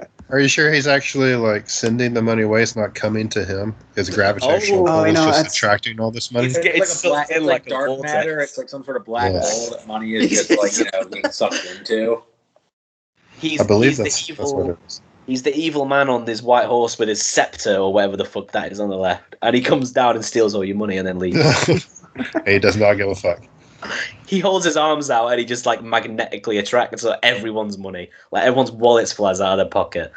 Yeah, it's because he just gives a fuck about bands. Like he's legendary member. The fact that the best song on here to me is legendary member is so perfect for Thaiboy because he, that's his whole thing leading up to this. I'm legendary member, man. All that stuff, and I like how the chief commander man. Yeah. The whole to me the whole album is like synthesizing that one track, and that one track is part of what makes like Thaiboy and the whole group great. Like I know one of you said earlier about how it's the best song on here, and if you told me if someone was like, yeah, I think that's the best like Dre Gang song, I'm like, yeah, maybe, like it's definitely up there. I'd say so. Yeah, I mean, it's like a perfect. They all do their thing. We also have to answer the question of why are the hardest Echo verses like not on his own projects. I mean, sometimes as incredible as E is, and we'll talk about it. But I feel like he just went hard as fuck on that. But so did everyone. He does like rap verses like on other people's projects that I feel like he doesn't do for himself, which is fine.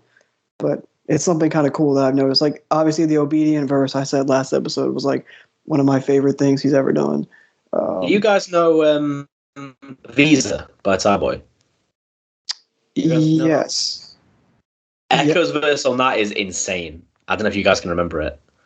It's so good. And it starts with the motorbike sound as well. It's like he's I just picture him riding a bike like in the Guardian Angels vid.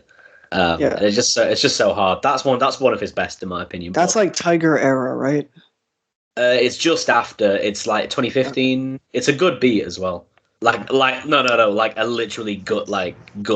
It's a good beat because it's a good beat. Yeah, because it's a good beat. Hang on, I'm just looking because I just realized that the vinyl cover for Legendary Member is completely different. What's all that shit on it? It's got loads of shit on it. Oh, I'm looking at it right now. That's really weird. What's all these animals? It's like a circle, a halo of symbols and animals. It's just holy, man. And why is the barcode in the top left-hand corner? They ruined it. I mean, they ruined it. You can't even see the money. Rare art. They all look like postal stamps. First of all, that's weird. And then they made him way more blurry.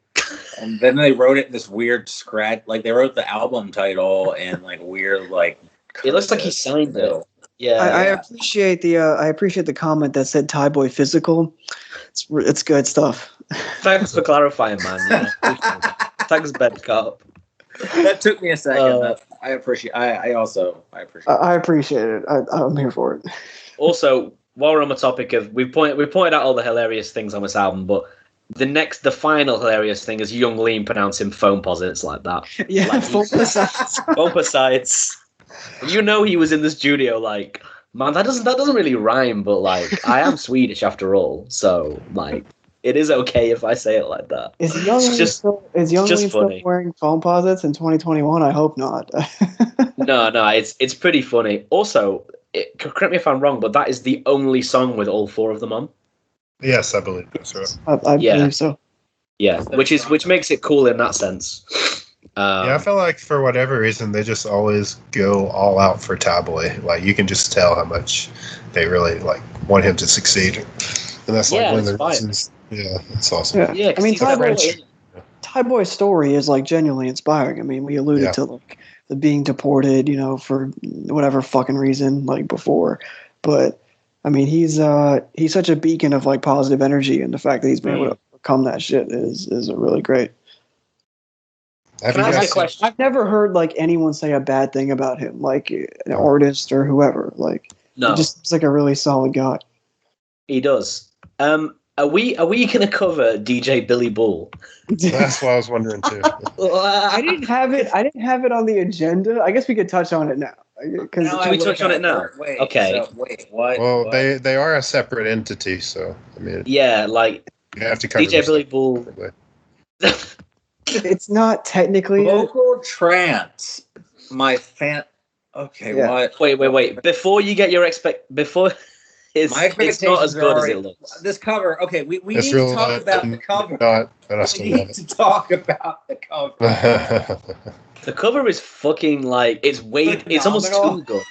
I know for the project, the cover. Why does it look so good? It looks like a fantasy board game inlay art. Like he looks really like it looks fire.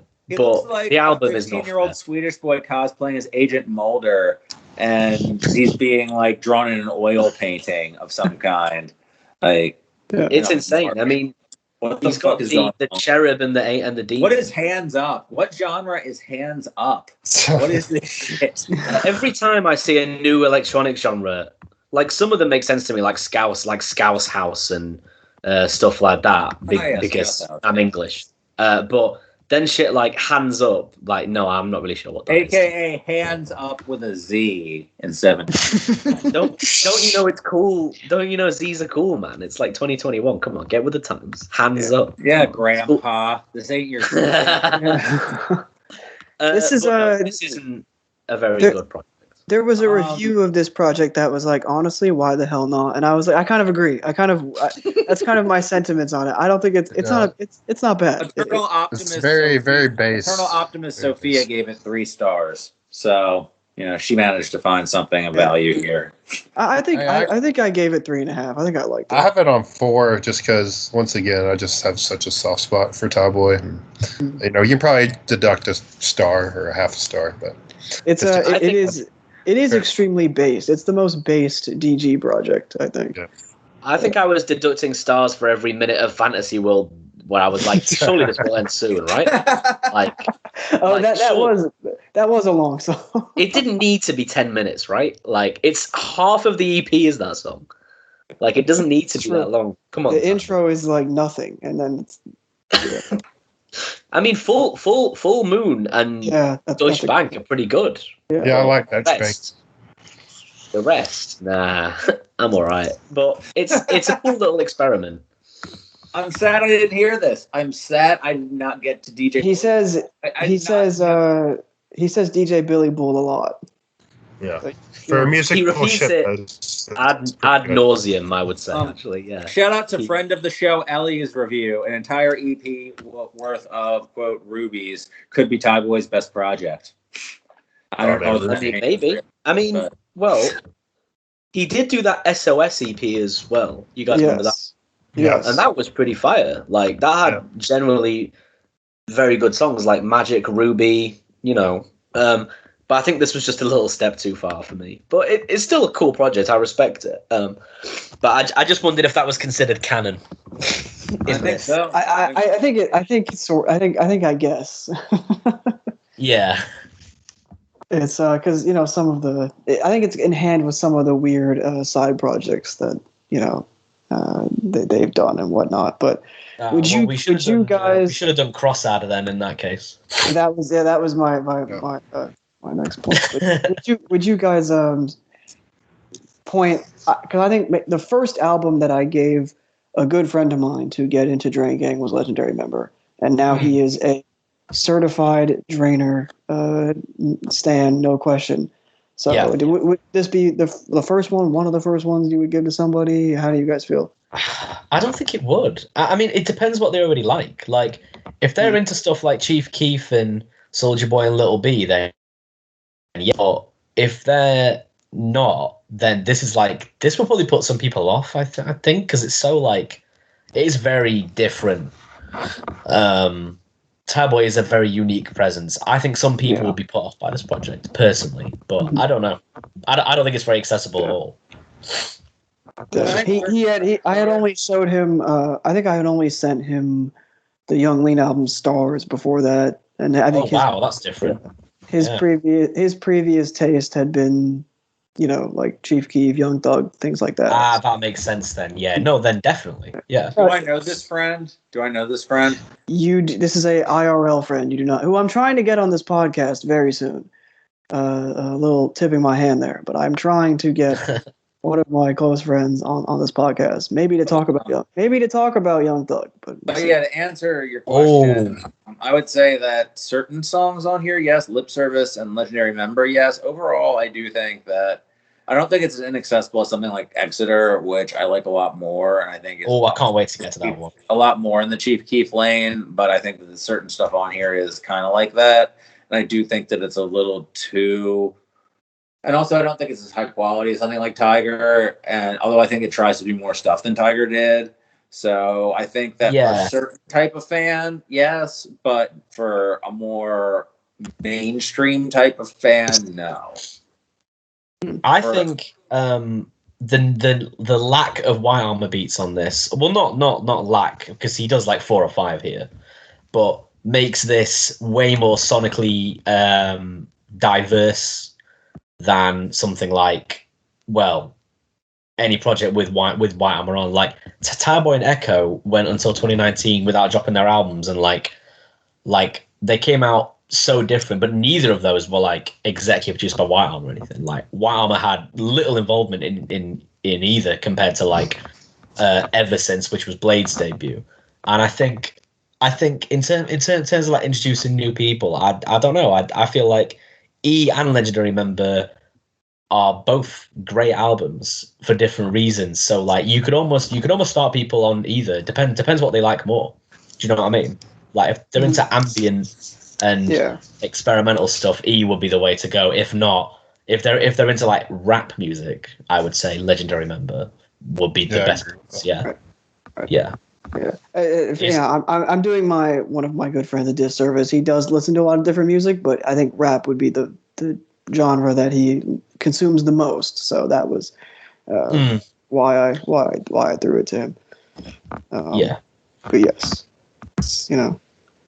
there are dozens of us.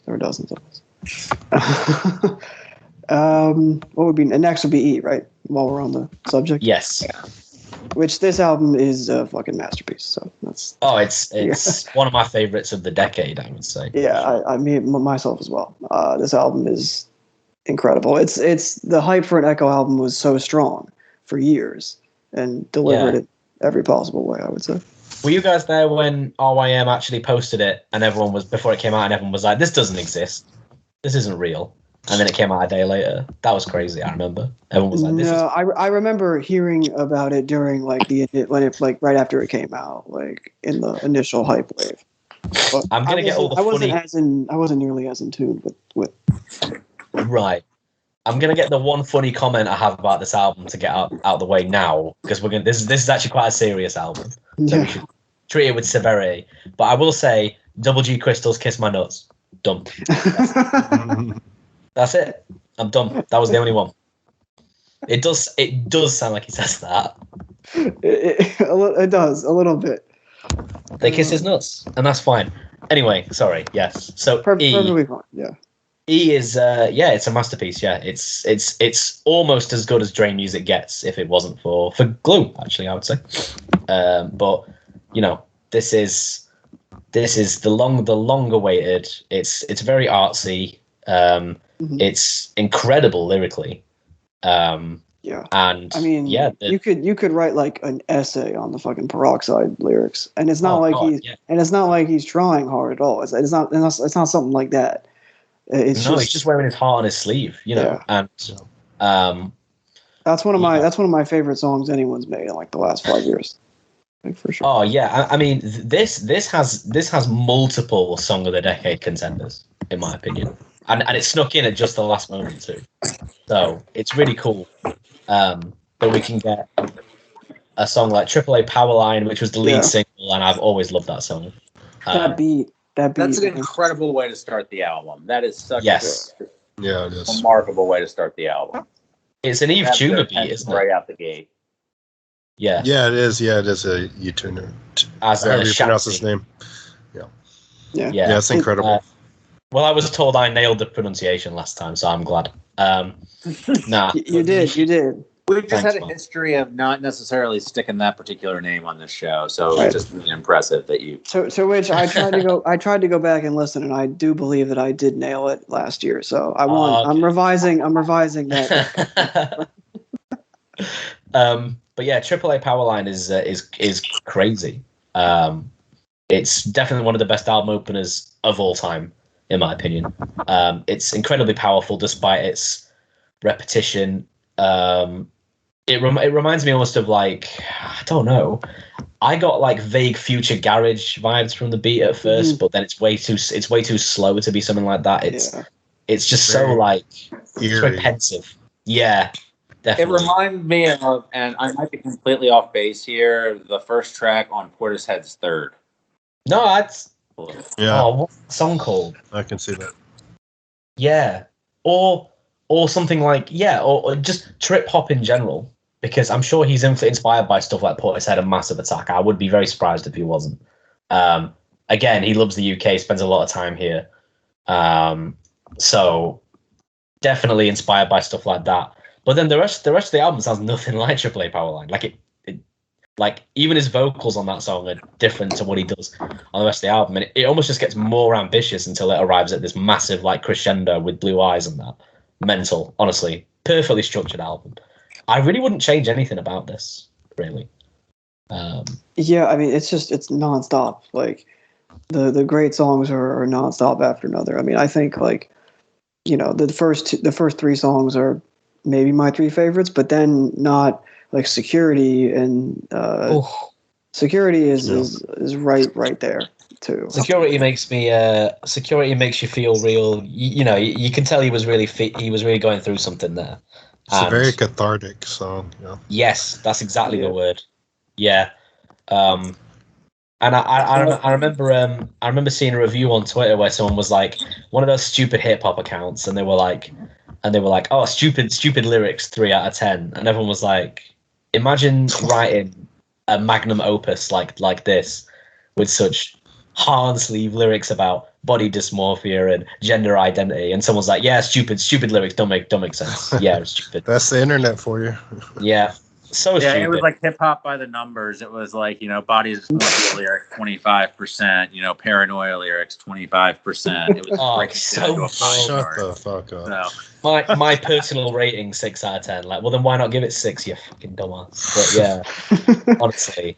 7.1 out of 10 production. This is my 53rd best album of the year. Yeah. Right. Draw a pie chart to figure out your rating for it. Yeah. And then you have a giant headline in bold at the top of like your review that has like some really dumb like saying that kind of you try to synthesize the album with, and then you get really into the minutia of details. Got to round those decimal points up, and you definitely didn't get clowned for it as well.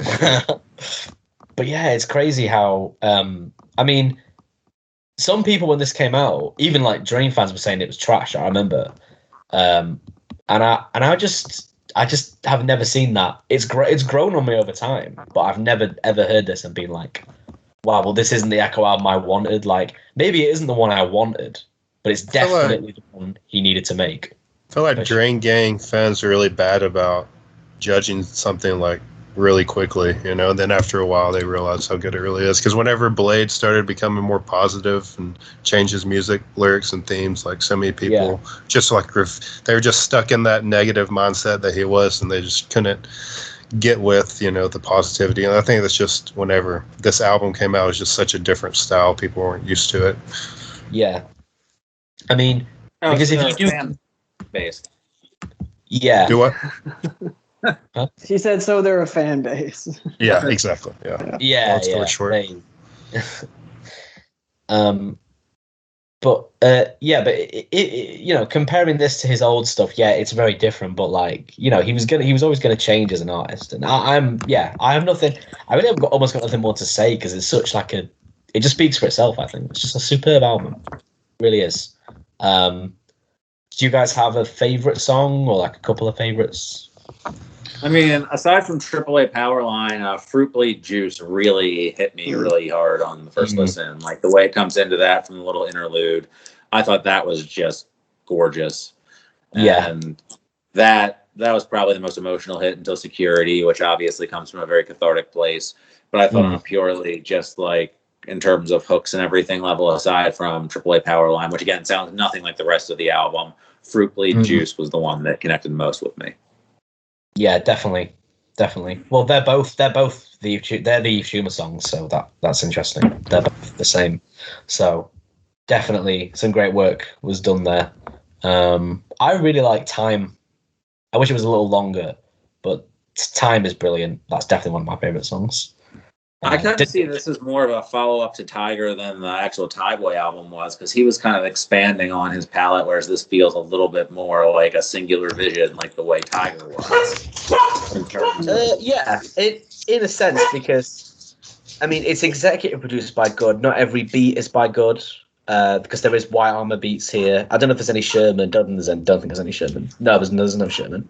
There's Security's Mecha Talk too. So there's like a lot of different producers here, but I see what you mean in a sense, and I mean this was Echo's debut project. He never dropped a full length prior to this, so it makes sense that it's so cohesive and well thought out and well structured for sure. Yeah, it almost makes me wonder if he'll ever drop an album again, actually. But I mean, I don't know. He may never. I think it's a. I mean, this is like, I'm sure a lot of people have compared this to many different albums, but it gives me a similar vibe to your point, to like a Blonde, where it's like, is this just like, am I done after this? Like I made this is like everything that I was like building toward, like the whole career. And it's like, I don't have to make anything else because I made the masterpiece. Like I did it kind of deal. Yeah. You know? Yeah, I mean, I can see that. I definitely can see that, actually. I get that same sort of Blonde confidence off of that. But yeah. And also that kind of echoes the Portishead thing too, because Portishead didn't make like I got that third vibe off the first track. Portishead hasn't done shit afterwards either. Like everybody begged them to come back. They waited so long to do their shit too, and they put out Third, which I think is a masterpiece and disappointed a lot of people. A lot of people didn't like Blonde at first either. Like there's been a revisionist history around Blonde. Like a lot of people were confused by Blonde at first too. So, but obviously, history's already vindicated that pretty quickly, and it seems like the community liked E right away. Like you guys were obviously way more tuned into it than I was. Like it seems pretty immediately appealing to me, but so did Blonde.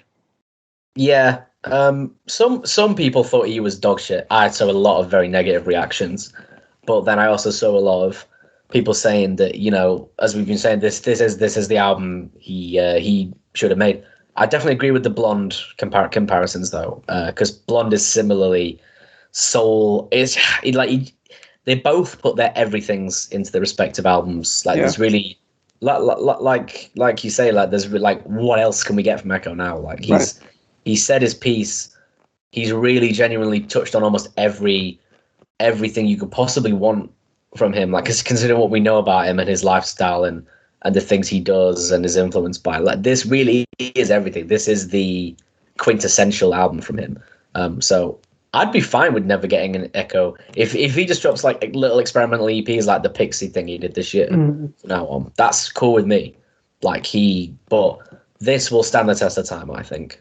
As this would be my second favorite Drain project overall, I would say, after Glue. It's definitely top 3 overall for me. I don't know. Some days, for sure. Like I feel like this is a really important album too. As cringe as this is, for like people that didn't like them to take them seriously.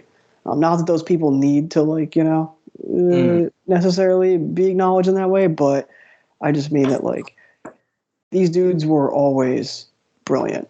And it just took until some of the stuff that came out around this time for, I think, more people to see it. And I think that's why the That's part of also a reason why their popularity went up. It's like, oh, it's not just like weirdo music you listen to. No, it's like, you know, there's a lot of emotional heft and resonance to it, and so I think this album.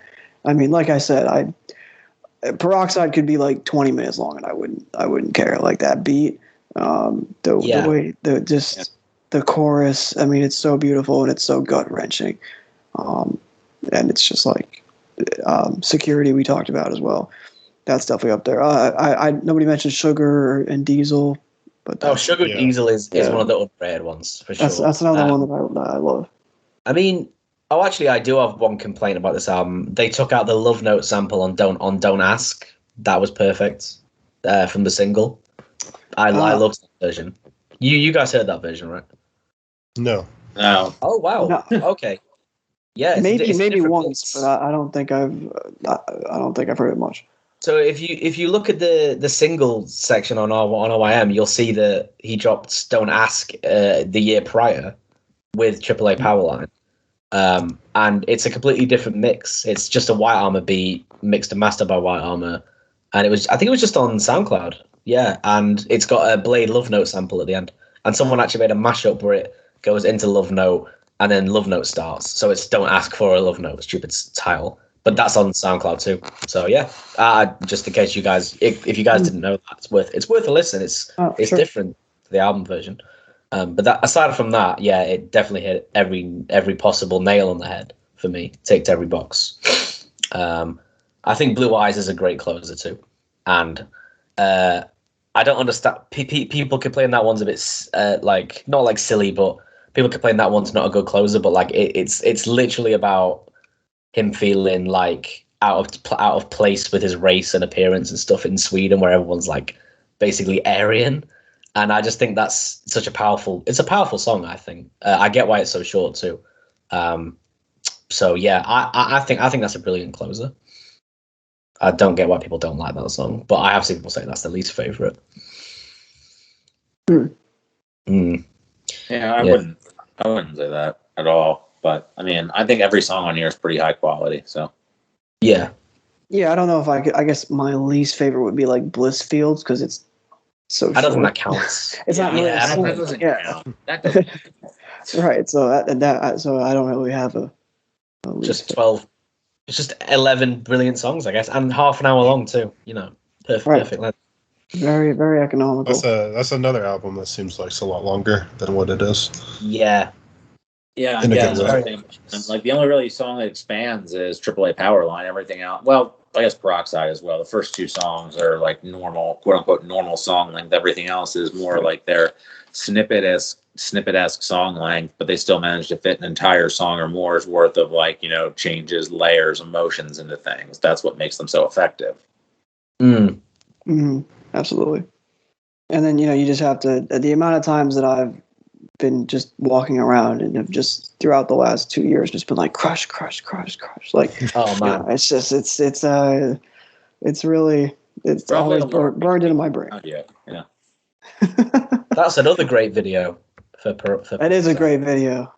I think the comments are on for that one. I think they might have left them on. Yeah, I don't know what I don't really know why he does that, but I mean, to each their own, innit? Yeah, I guess so.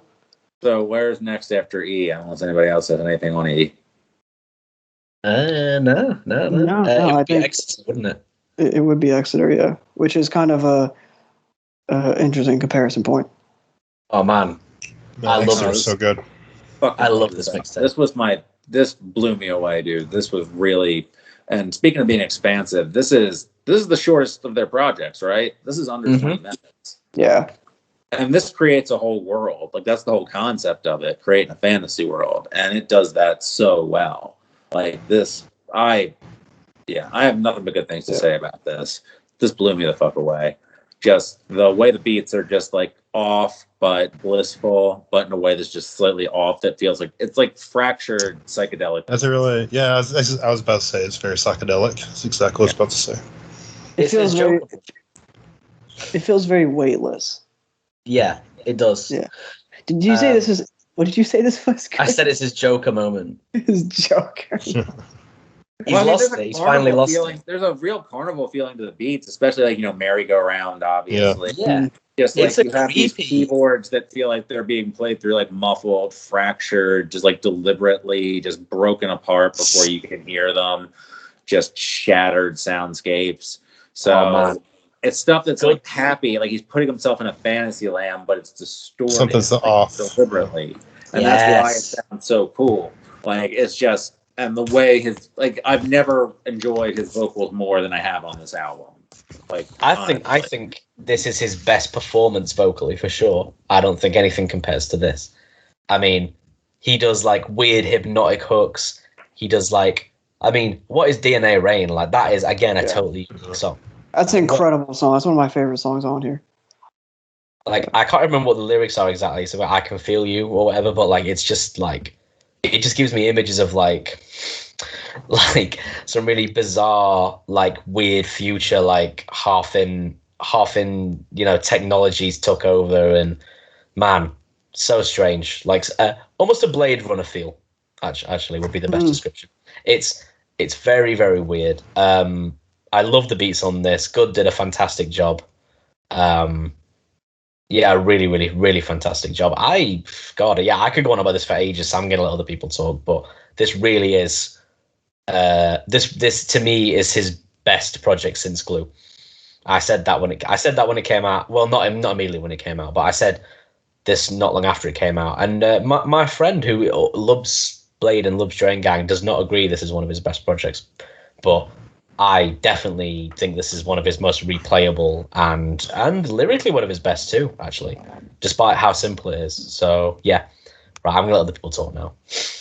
I mean, I think simplicity is kind of what works about the lyricism in a sort of, I mean, I don't know, this is probably a pretentious and the most whitest, fucking I'm gonna run with that thing I've ever said on the podcast. Kind of remind me a little bit of Animal Collective in the way he used his lyrics here, just intentionally childish to get across the like theme of it.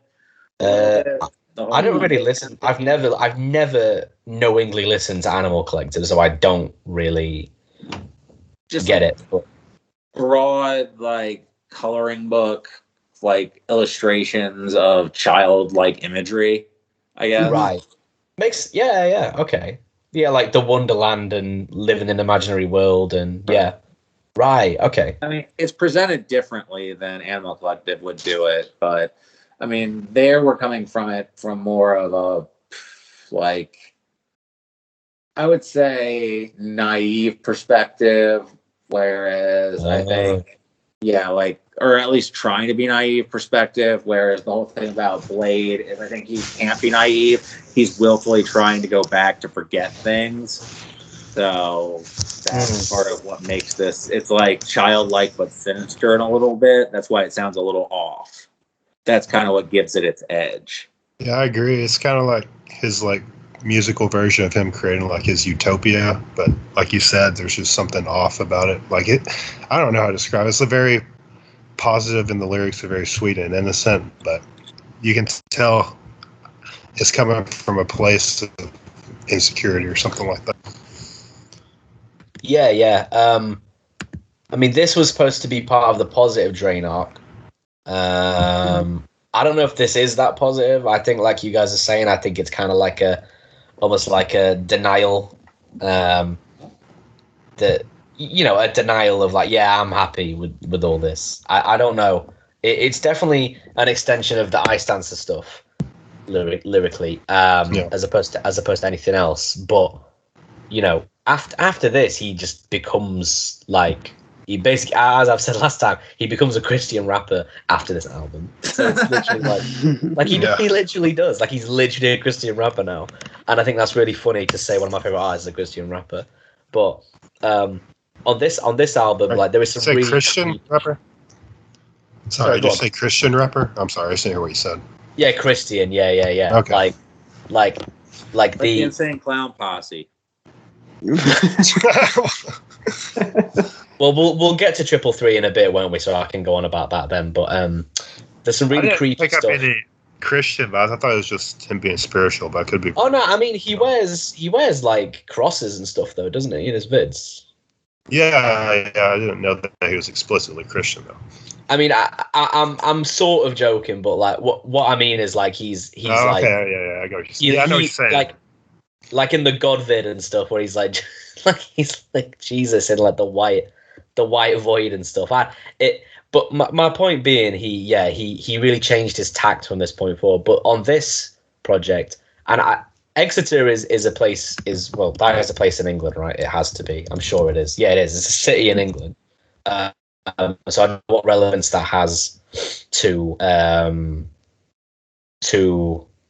the album itself. But and again, mixtape. Not really sure why this one's a mixtape, to be honest. I don't know if this should be a mixtape or an album, but it's definitely a very great short project. And is anyone else's favorite song "Every Moment" special? It's up there, but it's not my favorite. It's not mine, but Rainbow Star Love Story. Rainbow Star Love Story is my favorite. Love Story is fantastic. Yeah, that one is probably top 3 for me. I think DNA, Rain, and Merry Go Round are my favorites. Merry Go Round is like so here. Am I the only one who thinks Wonderland is the best? Then I love Wonderland. Wonderland, where Echo comes in at the start, so good. That's a really great one. Yeah. Every Moment Specials beat. Last episode we were talking a lot about how at the end about how they just had to create this narcotic world with their beats sometimes, like with the White Armor ones. And this isn't White Armor. This is good a lot. Is this all good? This is all good. Yeah, this is all good. Yeah, and no one else. I think it's just the best example, I think, of just creating that sort of dream world, and like especially because with the concept that fits. And you look at the cover, like he's putting on a mask, he's putting on armor, he's hiding behind stuff, like he's retreating into this dream world, and it's created by the instrumentals, and it's positive. But how positive is it? Like you can read into it what you want, but everything is just has this narcotic, dream state quality to it. So it works on a lot of levels. And it just fucking sounds good. It sounds cool. Yes. It's a different use of this cloudy sound. Like it's kind of taking that early 10s cloud rap sound and putting it to a different sort of purpose, I would say. That's why I like Every Moment Special so much, because it sums up that so perfectly. The lyrics are love lyrics. You make Every Moment Special. Only one wish, baby, it has to be perfect. Those are like love song lyrics. But the beat, like, it's like the most... I get this, again, so white and lame, but I get like chills hearing that beat every single time. Like, it's just so transcendent. It just sounds crazy. Like, and it's so eerie. Like it's made of like chopped up weird voice samples and stuff, but it's not quite human. It's that kind of vibe. And I just really like how eerie that song is. And also he goes Evil Blade on that song again with the whispering. And I just love that whole song so good. That one and Imaginary are my actual favourites. Imaginary is a perfect closer to this, I think. I mean, it says it in the title too. It's imaginary. It's all imaginary. Like, there we go. Out for you. Yeah, because it goes through the mirror into the Wonderland, tries out all the shit, and leaves. It was all imaginary. There we go. We cracked the code, boys. We cracked it. We cracked it. Someone said that Imaginary should have been the last Blade song, or it would have been like a really good last song for Blade. And I was like, okay. I mean, I'm glad he's made more music since, but I can definitely get where they're coming from with that, because it does feel very final. But fantastic project. Yeah, no question. This is an excellent project. It grew on me good about. When I first heard it, I thought it was good, and then I heard it more like in the, I heard it right when it came out, and then a few months after, I gave it a number of listens. When I was still coming back from school, when I was at home during the heat of the pandemic, I listened to it a lot, and kind of took it in that way, which was nice. It's a quick album. I usually would go on.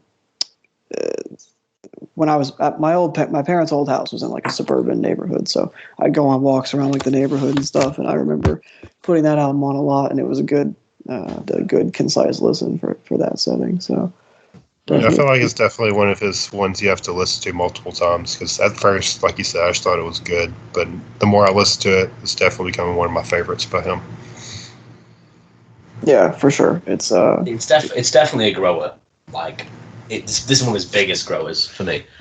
Like, over time, I mean, it's only been out for like a year and a bit, but I would definitely consider this. It's already stood the test of time like better than some of his works. So I definitely, this is definitely one of his strongest projects to me.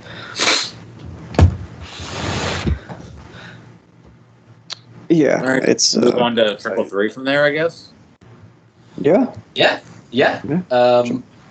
Because it just sort of he dropped this like only like 2 months later, right? Or like 2-3 months later. Like it was pretty soon. It was in July last year, I think. So I think we hit the 1 year anniversary a few weeks back. Oh yeah, we did. Yeah, so this is an awesome album. Sounds like the cover art, as I've said before. Honestly, I love that cover art so much. I love that. Great. It's a great. There's just so much going on. It looks like the inside of like a kaleidoscope. And once again, it's very childlike and innocent, kind of similar Exeter vibes, but obviously a lot more detailed.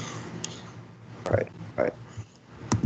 Yeah, this album really hit me early going. It was one that I loved from the beginning. I liked that it was.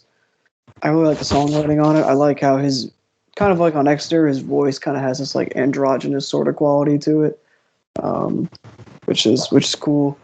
Some of the beats on here, I mean, "Hero My Story," that beat is That's kind of a drill beat. Yeah. It's like a UK drill beat. Sort of. Yeah, I can see that. I don't think it was meant to be, but it kind of is. Yeah. Yeah, I love that beat. That's one of my favorites off there for sure. Definitely like same. top 5. Yeah. That's one of my top 3 songs on there. "Hero My Story." The way that like when the beat finally does come in, that's a great song. Also, people were incorrectly saying that like it has like a Lord of the Rings sample. Is that not a Lord of the Rings sample? I don't think it is. It does sound like something sound you would get. I watched the vid. That sounds like something you would see on Napster, like in 2000, like Bladee, Lord of the Rings soundtrack, "Hero of My Story." Like it's on the actual soundtrack, and you like it takes 30 minutes to download it, and just the Lord of the Rings theme music. But I mean, I watched the clip, and I mean, it did sound like that's what it was, but I don't know. I'm far from an expert. I don't think it's a Lord of the Rings sample. I think that no. That's a stretch. Okay, fair enough. There have been side-by-side videos that I've seen of it, and people have tried to be like, "Whoa, this shit's crazy." But I think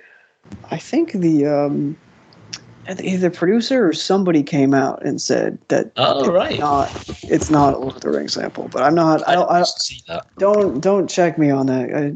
I believe that to be the case, but I'm not. Don't fact check us, or you can't listen to the podcast. Right. Don't you dare fact check him. Right. I use the words "I think" in front of it, so it doesn't have to be true.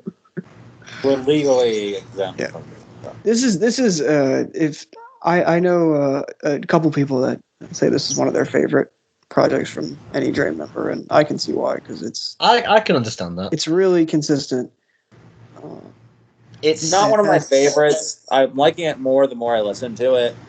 Noblest Stride has a really good performance on it. I really enjoyed that more on my second and third listen. I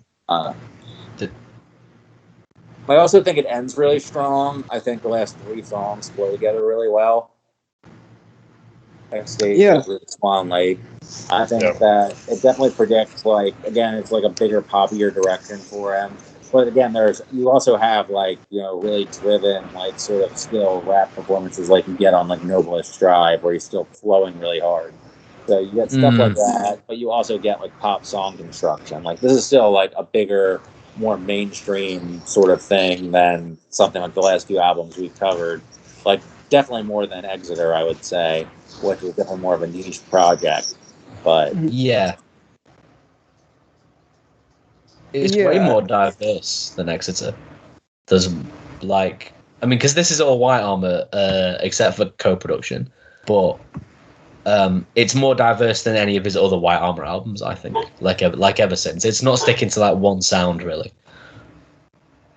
No, I think emotionally he's definitely broadening his palette. Like you get that out of the intro. The intro right away sounds more like he's trying to open up his fan base to new sounds. Like this is going to be something different.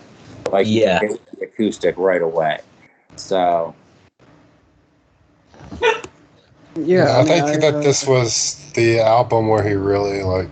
Icedancer was kind of like the beginning of the transformation into like the positive Blade, and then this is like him fully coming out in full positivity, and that's it's just really pretty, beautiful album. Oh yeah, this is definitely full positive. I mean, like there's no like self-loathing here. No, there's no like very spiritual. Like you said, Christian-esque rapping. Yeah, he's trying to crack jokes too. Like on Oh Wow, he's cracking jokes. Like, oh, I love Oh Wow. You always brag, but there's like a sarcastic sense of humor on something like that. And he's still being introspective and melancholy. Like that's again, like the last 3 songs. I think you're still getting that side of his personality. But he's definitely not as there's not the self-loathing quality you got on something like Everything. And I think like Oh Well is like one of the perfect songs to encapsulate that, because it's like he's like coming to terms with everything. It's just like accepting things for what they are and making the best of them. And that's why, just him as his evolution as a person really shines through in this project. Yeah, I think Reality Surf, which I didn't mention yet, is one of my favorites on here. That the beat is so amazing. Yeah, so beautiful. Incredible beat, incredible melody. Valerie, also one of my favorites too. Oh yeah, Valerie's definitely top 3 for me on this. I'd say it's very catchy. Good video too. Speaking of videos. Oh yeah, I forgot there was a video for that one. Yeah. I actually don't think I've seen that one. I've seen most of them. I think it came out. That was the last vid for this to come. Yeah, it came out well after. Yeah. I wish there was a vid for Mean Girls. I feel like that could have been a really funny vid. I don't know why. I feel like that could have been like a good vid. I think it isn't. Wait, no. I'm thinking of something else. What's this? Hero of My Story. No, there is a video for that. Isn't it? Hero of My Story and Mean Girls. It's like double song. Oh, it's in the same one. Yeah. Oh, yeah. I must have missed that. I definitely remember him in the park in the Hero of My Story vid. Don't remember. But anyway, with the sunglasses, the matching hat. Shirt. Yeah. Mean Girls is definitely that's one of my favorites. I just love his delivery on that one. Yeah, so good. Come on, it's very wink. It's a lot of like winking at the. For sure, yeah, and some brags too, like Hundreds. Is it self-aware? Definitely, so good. Yeah. But he's like, and then weirdly, with the positivity at the beginning of the album, you get like Wings of Motion, which is obviously very like tranquil, very smooth, soft intro, and then you get Don't Worry, which is like a feel good anthem in general. And I really like Don't Worry. It really feels like Blade embracing like the light on that one. It's very human. He's like, don't worry, like like. I wish I had that mindset in life. God, honestly, we could all learn from that song. I think we should all just not. I think so. I think good lesson in that. But yeah, this is another great album from Blade. I wasn't a huge fan of it when it first came out. It took longer than any other to go on me, I think. But when I finally sat down and I've heard it like many times now, but it's kind of like some days it's better than Ever Since, because it's just a complete. But it's almost impossible to compare to that one because it's just so different. But it's definitely one of his best produced projects. It's definitely got his best songwriting, like not even close, and no features for the first time ever. So it's just all Blade, and I think there's something to be said for that. The fact that he just decided to do this one all solo. I remember the first time I heard this, it was just a really nice sunny day, and it definitely put me in the right mood to listen to this. It's definitely a summer album, And then you rotate back around to Ever Since when life hits a wall. But on this one, like we've all been saying, it's just positive vibes, great songs, great hooks, great production. White Armor displaying his versatility once again. Again, very little to complain about. There is a few weaker songs here, but it is 16 tracks, which is longer than most Blade projects. But it's only got like the same amount of filler as Icedancer to me, which is not a lot. So I'm a big fan of this. I prefer Exeter because of how unique it is. But as his 2020 projects go, this was another like massive success in my opinion. Yeah, he didn't go platinum with any features. So he went bronze with no features. I actually don't know how well this sold. Probably not that well because it's Blade, but still, yeah, it's funny. It's no, it's funny because noted reference point in the podcast and Discord member Ryan asked if when we were talking about this, if Drain Gang was something that I mentioned out in the wild, if people would know them. I'm like, not really. Like, if you mentioned somebody on the street about Blade, they probably would not know who they were. But I did not mention in the first episode that this was like an early deep cut reference that Scandinavian cloud rap is our defining aesthetic. Yes, something that is our. Yeah, I said in an early episode that Scandinavian cloud rap was my aesthetic, and I got rightfully clowned for it. So that's But it clearly that's not that bad. Some time to it now. So that ain't that bad. Part of our aesthetic. So true. It has morphed into a defining aesthetic for the podcast. Many things we cover stem from this, but yeah. So this is a very good album. I won't say it's one of my favorites, but I enjoy it more every time I listen to it. I think the ending run is particularly strong. I think Hero of My Story is one of his best lyrically. I think Noblest Strive is one of his best lyrically. I think Oh Well is one of his best at fleshing out his personality. I think, again, like I made fun of the no features thing, but I think it is kind of admirable because they're always such a group effort that he took this all on. Like, that's kind of a brave thing to do with a positive album like this, to just take it all on yourself. I think that's kind of owning it a little bit, that he's really taking on this journey himself. I don't know. I can't think of a better way to say that, but he really has this positive perspective and he doesn't need anyone's help to portray it. Yeah. I also remember reading in that Fader interview how he said he just wanted to be more like a beacon of positivity because he has a lot of younger fans and he's very conscious of that. So he's consciously like switches lyrics to positive stuff for the good of people. I'm reminiscing of when Future said he regrets glamorizing drug use, like glamorizing stuff. Right. No, it's a good point. That's very. Yeah, he was talking about. That's a great Future interview. Also, he talked like meeting people who he affected, and he was talking about they were saying, I didn't know what this was before listening to your music and all that stuff. But yeah, different artists, but similar vibe. Yeah, similar reference point for sure. Yeah. Just kind of growing and evolving and realizing the influence you might have on your listeners and kind of having the effect that has on your perspective and the effect that has on your art going forward. Right. So. And I would argue that neither Blade or Future necessarily glorified the thing that was prevalent in their music, but rather as an unintended consequence. It was an unintended consequence of making good music, like music that, it made it sound good and sounded good on those substances. They might not have been glorifying the substances. Right. The substance was glorified by the fact that it was so integral to the music itself.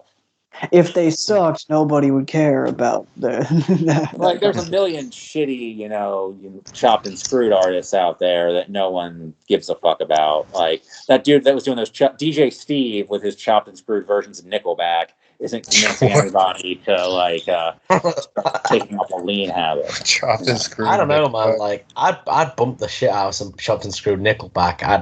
I would. Probably better than regular Nickelback. Listen to it. If anyone has photographed Chopped and Screwed, I will listen to that. That would be fun.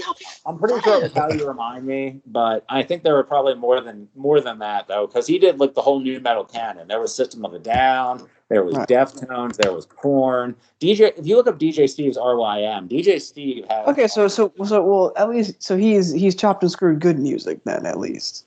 Yes. I mean, that's in good. Theory, chopped and screwed, you can put that in heavy, triple quotes. But yes, he did that. I feel like chopping and screwing Deftones is they're already chopped. It's not really the point, is it? You know what I mean? Well, when Korn did the chopped and screwed thing, they actually got Michael 5000 Watts to do it, which was at least you're paying somebody who is like, revered in the scene to do it. He didn't do very much to it. It was not very good, but at least they knew who to pay. That's because Korn are based and they know what they're Yeah, they were Korn's plugged in. True. Yeah, Korn is clearly plugged in, as evidenced by their Skrillex collab. Right. Oh man, yeah. Dude, okay, speaking of Skrillex, did you see where Skrillex posted a picture on his IG story in the Drain Gang studio? Yeah, I did. I do not follow Skrillex on the socials, so I did not seen it. He reps Drain, man. He's got a Blade T. He's got a Blade T on in one. I saw that too. But just prepare for a Drain Gang Skrillex collab. That'd be flames. Which era of Skrillex are we getting is the question. Hopefully not the new stuff. I would like, Bangarang era. You're a Bangarang era guy? I'm a Bangarang man. That's the stuff I like the most. I really liked that song when I was in like 8th grade. I really like that song. Summit with Ellie Goulding is a fantastic song. I love that track. And you know what? I'll be the first to defend the Korn dubstep album because I actually think it's great. I think I'm the only person. You were swallowing I gotta listen to it. That whole time you're just swallowing them. I think I'm the only person that likes the album, and I'm not even joking. It's one of the better. It's the best Korn album since Issues. I mean, I don't like Issues either. Oh, fair play. Man, I mean, Korn is so good that I heard the single off the dubstep album. I didn't hear the whole thing. Narcissistic Cannibal. That song's fucking great. That whole album is really good. But you know what? I'll leave that for now because for the Korn episode. Once we do the Korn episode, Korn episode. You and Wyatt. If you guys do a new metal episode, all these episodes I've lined up. I've lined up the Fish episode. Now I'm lining up the Korn episode. Can you line up the Mudvayne episode too while you're at it? Mudvayne and Mushroom Head. We'll do a twofer. At least the Korn episode would have an audience. There is an audience of no people for the other one. I don't want to do anything to the contrary. I think you're wrong. I think you're wrong about that. You think people wouldn't turn up for the Spine Shank episode? You're silly. They would definitely turn up for that. They would turn up. They would turn up for any of these washed up. Power Man 5000. I think we could discuss Power Man 5000. Well, there's definitely an audience for new metal, and that is an episode that maybe we should do at some point. But please let me be on that. New metal episode before you should have a Fish episode. We would really argue a Power Man 5000 discussion has more of an audience than I wasn't saying that specific band, but sure, I guess. I can't say I know I have interacted with a single person that listens to Fish outside of you and Wyatt as by proxy. So I've never heard Fish in my life. I don't even know. I don't think I even know who they are. Who are Fish? We're not going to do this. We're not going to do this. We are really aging this podcast. I don't know Fish, although I'm a new metal fan, but I've never heard of. Well, they're not. I'd be more interested in new metal than Fish. This is not like a Deftones, they're new metal or not new metal discussion. Fish are absolutely not new metal. Okay, right. Okay. Not at all. It's like it's jam band type stuff. I would love to be on that episode. You would hate it. You would hate it. I have no reservations about saying you would hate it. So, okay. Well, if you do a new metal episode, then you're talking about Slipknot, Korn, Limp Bizkit, Linkin Park. We'll probably do a new metal episode at some point. Probably have Trout. We've already done a Linkin Park reappraisal of sorts when one of those Trout. Which episode was that in? We did 1999 in alt rock or 2000 in alt rock, I think it was. Yeah. We said just do new metal at some point. I love Linkin Park, so that'd be cool. We said I remember saying nice things about Meteora, but that's all I remember. Meteora, I think Meteora is their best album. So that is their best album. We're getting so off point here, but yeah, Meteora is. We'll do that. That happens. At some point, when the new metal episode comes, down the road, we'll definitely do something about that. And talk about Static X. There are nuanced discussions to be had about Limp Bizkit, for sure. Oh, Limp Bizkit is so good. God, what great! I'm not I wouldn't say I'm a Fred Durst guy, but I do see. I'm not saying I'm a Fred Durst guy. I'm just saying that Rearranged is a good song. I'm just saying that Fred Durst is a king, and has anyone seen what he looks like? Oh. I'm just saying that Limp Bizkit had a live show where he looks weird though. I'm just saying that Limp Bizkit had a live show where they emerged from a giant toilet. That's how they did it on stage. That's pretty based. Limp Bizkit, you know, that's your favorite band wasn't signed to Cash Money in 2014, so. They had a single with Lil Wayne. That song is great. He rubbed his hands in the video. That song is fire. That song's great. Anyway, we're getting set. That was during Lil Wayne's "I Miss My Childhood" features period, where he did both Limp Bizkit and Weezer features. And he did "Let It Rock" with Kevin Rudolph. Right. Who might as well have been like a relic from that post grunge era. So. That might as well have been a Hoobastank feature. That had the same guitar tone as a Hoobastank song, pretty much. Yeah. Oh, can we do a Hoobastank episode? God, I have so much to say about that. 2 hours. I'm just kidding. How bad The Reason is. Like every other Hoobastank song just sounds like an Incubus reject, but The Reason is one of the worst songs ever written. God. I haven't even listened to that much, and I still sort of understood that joke. Do you guys remember? You know, The Reason is one of the worst songs ever written, just from the service industry perspective. Do you guys remember Savage Garden? Truly, Madly, Deeply. I think that was them. Yeah, they absolutely sucked. Oh yeah, that's wuss rock. That is like wuss rock of the lowest caliber. Yeah, that's like yeah, that's the opposite of penis music. that's big pussy music. I'm joking, but yeah, but. Didn't Lil Wayne do a Fall Out Boy feature as well? Actually, now that I think about it, I'm pretty sure he did. Did Fall Out Boy have like a whole rap album? Yeah, they did like the remix, didn't they? The remix album with Big Sean on it. Oh, fucking whoop-de-doo. Great. Thanks, guys. And 2 Chainz killed them in a trunk in that one music video. Who's excited for the A$AP Rocky Morrissey album? I got to keep bringing this up. I forget A$AP. What? Hold the phone. This is like every third episode, Patrick mentions that Morrissey is involved in something with the A$AP Rocky episode. Oh man, that's crazy. I think they're two of the most hated people on earth, so that's quite interesting. Yeah, it's not a A$AP Rocky just really leaning into being a piece of shit and not making good music by working with Morrissey in 2021. Do you guys remember himself look better? The whole when A$AP Rocky was in jail and Trump was tweeting about it, I've never laughed more in my life when he said it's been a rocky week, but we got him out ASAP. I was in tears. I was in tears crying at that. Chris, I see some of the stuff you like on Twitter, and I also laugh at like it just comes across my feed because you've liked it. Some of it's really. Oh, I can only imagine what kind of stuff pops up. Oh my god, yeah, it's Twitter's a goldmine. It really is. But God, it's been a rocky week, and the worst. But yeah, it's a gold and the worst. Yeah, at the same time, it manages to be both.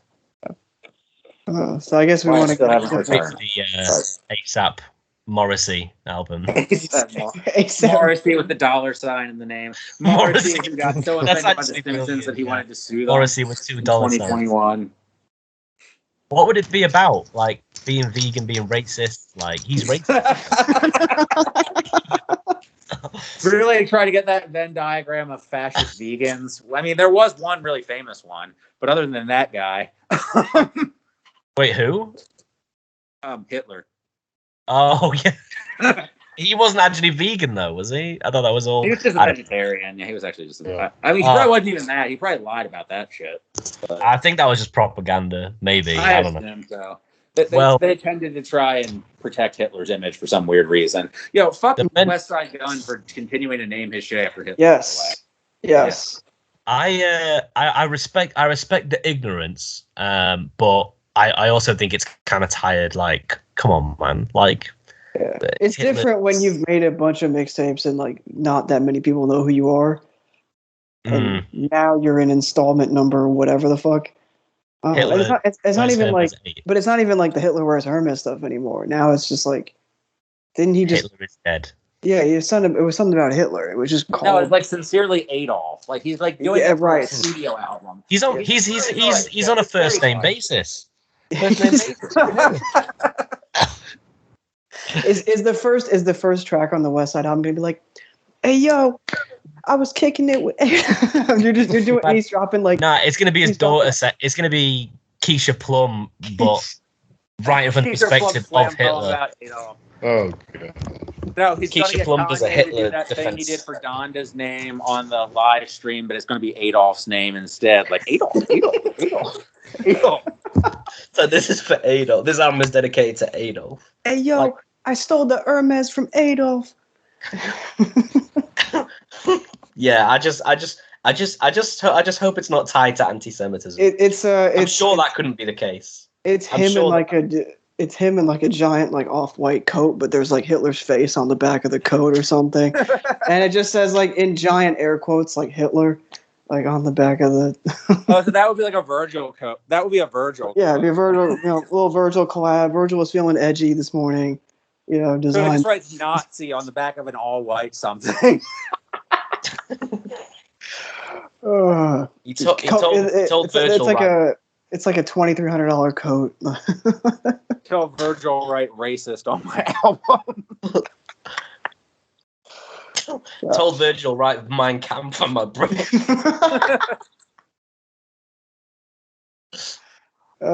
Someone tweeted, "Tell Virgil write dick on my dick" the other day, and I just. It's like that shouldn't be funny. My sense of humor is ruined. Penis on my penis. I feel like I brought down the tone of humor here so much in this episode, but no, it was already pretty low. Don't worry about it. Yeah, it's okay. Maybe we should cycle back. So we were like, I honestly forget what album we were talking about. We're going to Good Luck. We're on Good Luck now, so we're done with Hitler and Morrissey and Spine and Hoobastank. We're done with all that. Oh my god. Gosh, I apologize to everyone. Sincerely, Adolf, that's killing me. Oh my god. It's been a rocky week. I just picture Wyatt listening to this and just glaring at the screen. The Mein Kampf on my brick was really good.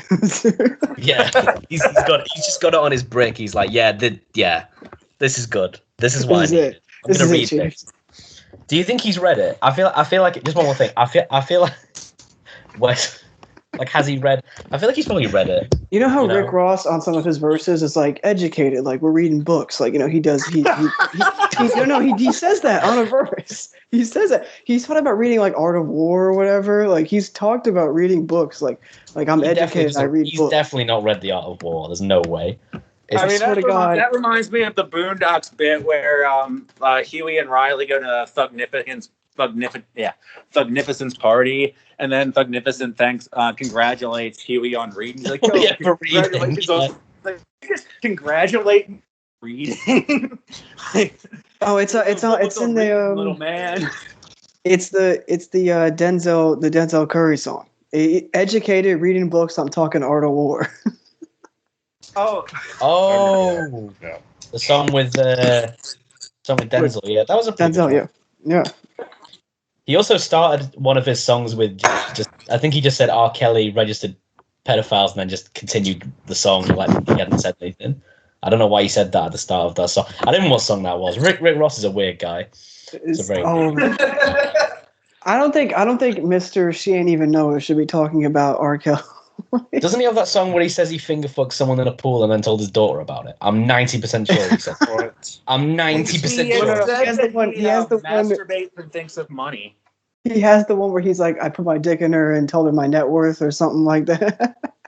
And then he has the one where it's like multiple songs where he references orgasms, like, and money, like money making him orgasm, money making him climax. He has a whole song where the chorus is Trina going, "Money make me come." So I think he likes that. I think he likes that theme. Yeah. Rick Ross like the natural endpoint of capitalist rap. Yeah. It's like I think he's been one-upped by Jay-Z Entrepreneur, but outside of that, yeah. Oh, Entrepreneur is the worst song I've ever heard in my life. Entrepreneur is just why the fuck did It that offends happen? me so much. What a bad song. Also, terrible. when did that come out? That came out in the middle of like COVID hell. They decided let's put out Entrepreneur about like small businesses. Because thriving, Pharrell is like tone deaf. He's also a Zionist. It was like not that long after the heat of the race riots in America that summer, last summer. It was. And the video the video makes it 10 times worse. The video is much worse. Videos were that's the Tyler, man. Why did he agree to that? Like, come on. Yeah. Pretty shit. Anyway, yeah.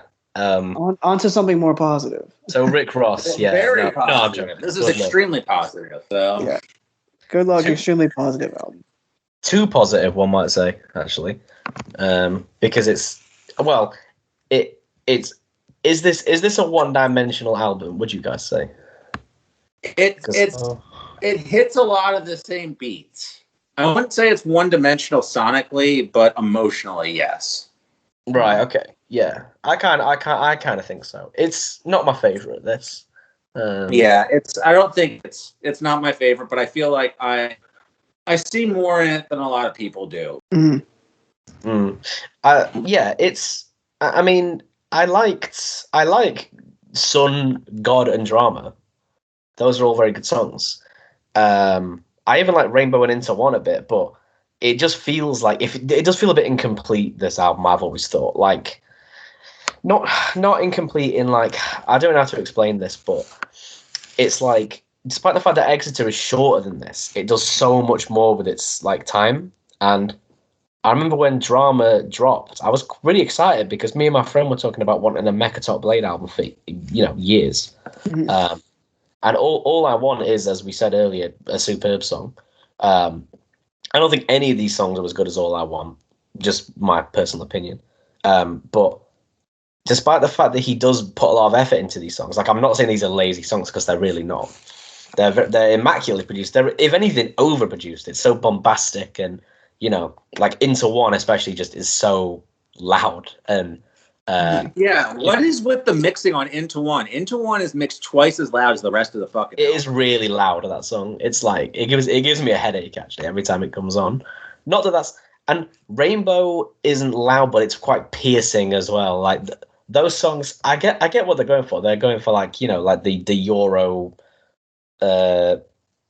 pop sound. I would say that this album could be taken as tacky. I don't think it's tacky, but I think that you could take it as tacky. Like, it's very loud, it's repetitive, it's happy, it's unapologetically so, and I can see what drew Charlie. Like, I don't know, like, if it was just, like, I don't think it was a contractual obligation. I think that she just gets to pick whatever she wants to do for a remix. I can see why she picked to be on a remix of something from this. And, I mean, I didn't listen to any of the other bonus track Drama remix before I gave this a fresh listen. I heard this when it first came out, and I was kind of on it. I listened to it again. I appreciate it more. I'm still not high on it. I like it more than I think you guys do. But I still think that it's just, I see its flaws, but I think the Drama remix with Charlie like explores the possibilities of this sound, and and I feel like having another voice on it is partially what makes it work. And Charlie dominates that song; it becomes a Charlie song. Yeah, I feel like if you had like Thaiboy or Echo on some of these tracks and varied the vocal approach, it might be a little more palatable. Because even 20 minutes was like a whole thing. Yeah. Yeah, I get that. I think I like it. I'm more positive than negative on it. I think the really like Rainbow and God and Drama, the songs that came out before the album dropped, those are still my favorites on it. I don't get that much out of Grace personally. I can't even remember Grace. I literally can't remember what that song sounds like. And the real disappointing thing is there's a Salem remix to it, and I don't get that much out of that either, which is a shame. It's weird that because Salem is very like, Salem is Salem, and what their beats sound like. So it's weird. Right. I just expected. Yeah. I expected more. But yeah, overall, I think this is a pretty good album, but not. I really like that bonus track Gates on the deluxe edition. That's really nice. Oh yeah, Gates is quite cool. That's a good one. Yeah, I love that one. Yeah, Gates is quite cool, but it sounds nothing like anything else here. Like it's almost ambient, you know. Ambient pop. Yeah, I don't really know. I don't really understand the deluxe edition thing. I mean, they just wanted to milk more money out of this, and I totally get that. But I wasn't impressed with the Evian Christ remix, or as you said, the Sailor. Even the Charlie song doesn't do that much for me, and I'm a huge Charlie fan. Like I have been for a while. I love it. So I fucking love that song. I love that song. I think it's by far the best thing he's done since Icedancer. So interesting. And it's just making it a Charlie song. Like it follows the theory that Caleb had about this Playboy Cardi bootleg opium is that you can improve anything by just putting Charlie on it. Just like put a Charlie song on somebody else's song, and there you go. Like your song is 10 times. It's a shame. Automatically improve it. It's like putting MSG in Chinese food. Like I don't know if you guys have that over there, but we do. Do we have Chinese food over here? Yes, we do. You should. I'll. Yes. No. We. There's a Chinese in every corner. Honestly, it's ramped. Yeah. I have a Chinese every Friday night. But yeah, yeah. No. Definitely. I think. It's a shame we're never going to hear that Charlie song with Lean and Blade that she always talks about, the one produced by Caroline Polachek. Which is like a fire lineup of people. I know. I mean, but the Lil Peep collab did leak eventually, so maybe. You never know. So wait, Lil Peep with Drain Gang? No, with Charlie. With Charlie. Yeah, with Charlie. No. I don't think Drain Gang ever acknowledged Lil Peep during his lifetime. Interesting. They're kind of in competition, I think. So makes sense. Plus, Blade, as we've been talking about, Blade is the opposite of. Oh, sorry. Go on.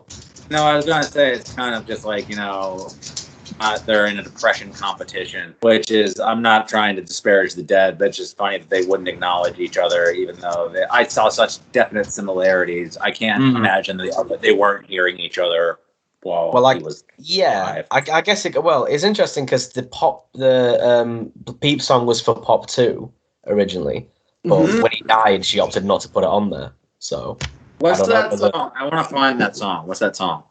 It's I can't remember what it's called. I heard a very low quality leak. Yeah, I heard a very low quality leak. I don't know if it's. I think it's called "Let You Down," right?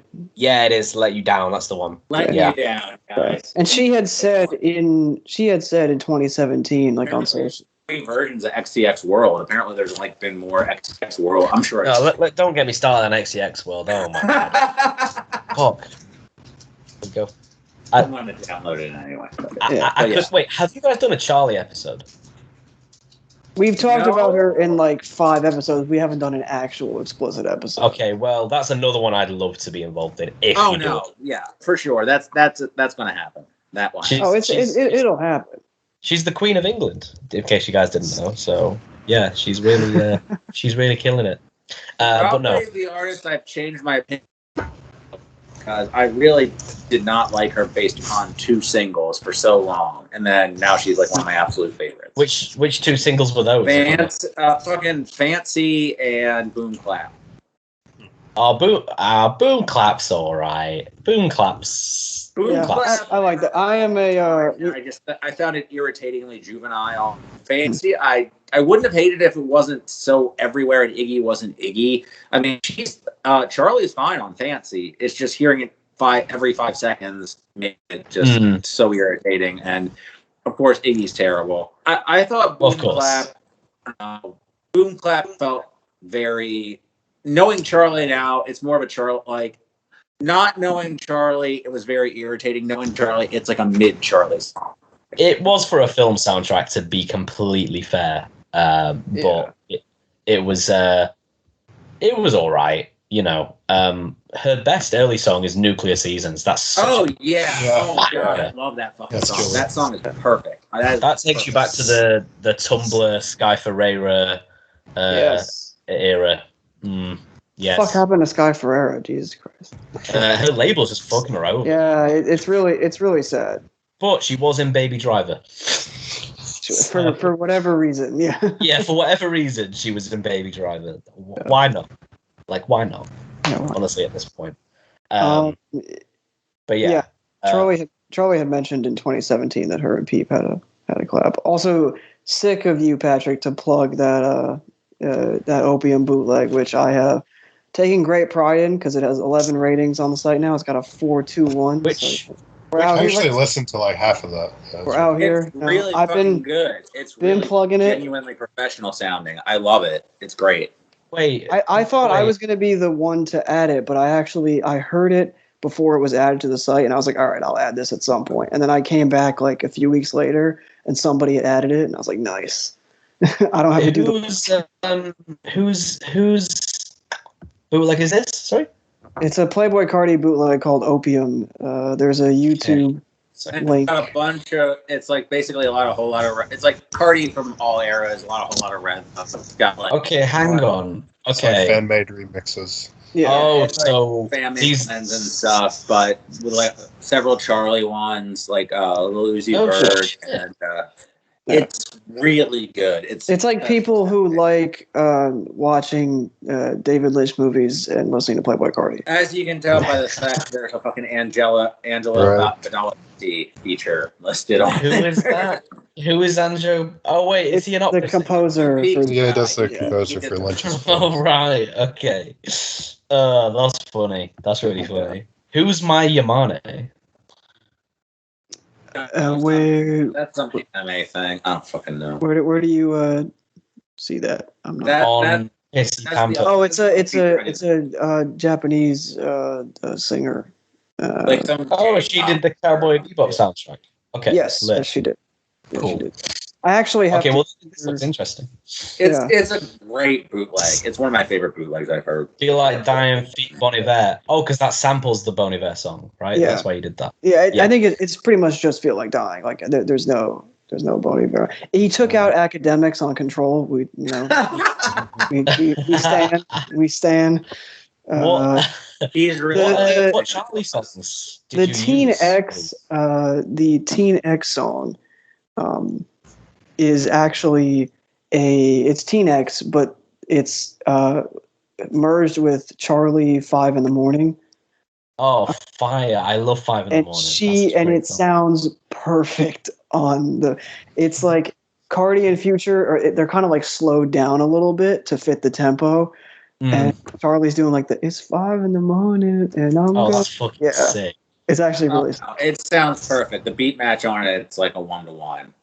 I take it Red Diamond is Pink Diamond. Right? Yes. Yeah. It's the not playing beat, and she's doing Pink Diamond over it, and it's fire. Oh, the not playing beat. Oh, fire. Yeah. Okay. It's the not playing beat, and it's her doing like I just want to go real hard over the beat. Oh. Okay. One of the better fan-made things I've heard, for sure. What? Okay, wait. I'm gonna have to ask about the other two now. What's the Femme one? Oh gosh. Well, I know that the Slayer one is Claws. Okay, nice. Yeah. The Femme one, I can't remember. If you don't know, you can just tell me later. I just wondered. I've listened to this bootleg a shit ton of times. I've just forgot off the top of my head what it is. So who made this? Some fan of Reddit or some Reddit guy, I think. It came up in my YouTube recommendations, pretty much like the moment it was put on YouTube, basically, because I listened to it. Yeah, a few months ago it came out, and it was just. There's also Carti XCX, which I assume is some of the same stuff. What is this? Yeah, got this. It's a natural spillover in fan bases, and the sounds just go so well together. It really works. I wonder if there's a Molly No Stylist edit with Charlie on it or something. I feel like that would be really cool. Sick. Also, whatever that song's actually called. Not Real, is it? I can't remember. I don't know. Yeah. There's the version of Cartier, which is like that leak, the Cardi Uzi leak. Yeah, I love that song. But this version of it has the intro of Iggy Azalea going, "While I was getting my C-section, he went to go play the PlayStation with Little Uzi." That's such a funny. Oh my god! That video is just I cringe every time. It's like he really went to play PlayStation. I mean, you know, he just wants to play some PlayStation with Lil Uzi. Like, let them rock. Sometimes you don't like your kids that much, you know. Like, apparently so. No, I'm playing. Apparently so. But let the man roll. Oh god. Well, we got sidetracked again, but I guess we're on the fool. We do that. We're on the fool now. Yeah, which is his most recent project as of this recording. So, I guess this is. Yeah, we skipped the this is it. remote Utopias. I didn't hear that, and you guys can touch on that. Oh shit, we skipped remote Utopias. Remote Utopias. Oh yeah, I suppose that does count, doesn't it? Yeah. Well, we can touch on that now. If you want to, I mean, I haven't heard it, but I mean, I heard. Honestly, haven't either. I mean, technically, did you guys not tune in to the live when it was live? Well, not live, but there was a visual, you know, showing of it, which I saw. No. Right. Okay. Well, I mean, none of it's original material technically, so it's not like. But I suppose it's the way it's composed and stuff. And delivered. I mean, it really is amazing, isn't it? Like it's one of the better ways to experience E almost as a whole. Almost. And then you get Exeter material. Well, I mean, it looks like you get Exeter material mixed in with other is it all Exeter or? No, it's it's anything from Icedancer. Botox Slips from Dingy, Undergone, which is a loose single. Don't know if you guys remember that one. It was with Saliva, who also produced that new Young Lean single, which is really good, Chandelier. And Oxygen, which, as I said in the last episode, is one of his oldest songs. So it's really cool he performed that one. That Oxygen is probably my favorite thing he performed on here. It just kind of comes full circle for me, and that's why I like that one so much. It's like okay, well, he dropped that song in 2012. Like, that's insane. Like, that's going as far back as you could possibly go, and it just goes to show how far he's come from fairly rudimentary like emo / cloud rap to, you know, the just breadth of material available here. And yeah, it's just a really good project. I think Echo outperforms Bladee, but that was always going to happen, I think. Just because Echo, like, especially the Crush Resist songs, like those are and the intro, which is the collab from Varg's album, I think, 5 Star on Vanity Lights. It's from something. Like, those are all really cool. That's just for anyone listening. That's not Varg Vikernes. That's Varg, the also Swedish producer, I think, but he's not Burzum. Just Varg squared or whatever he's called. Arsonist Varg Vikernes. Also, not the metal band that sued him for using the name Varg either. No, yeah. The third Varg, which is Varg squared, I think he's called now. With the trademark symbol. That's probably the second least Googleable name, except for that porn guy who hangs out with the Roots, and he really picked the worst possible rap name. Wait, who did? This guy from the Greg Porn. Greg Porn. Yeah, Greg Porn. What the fuck?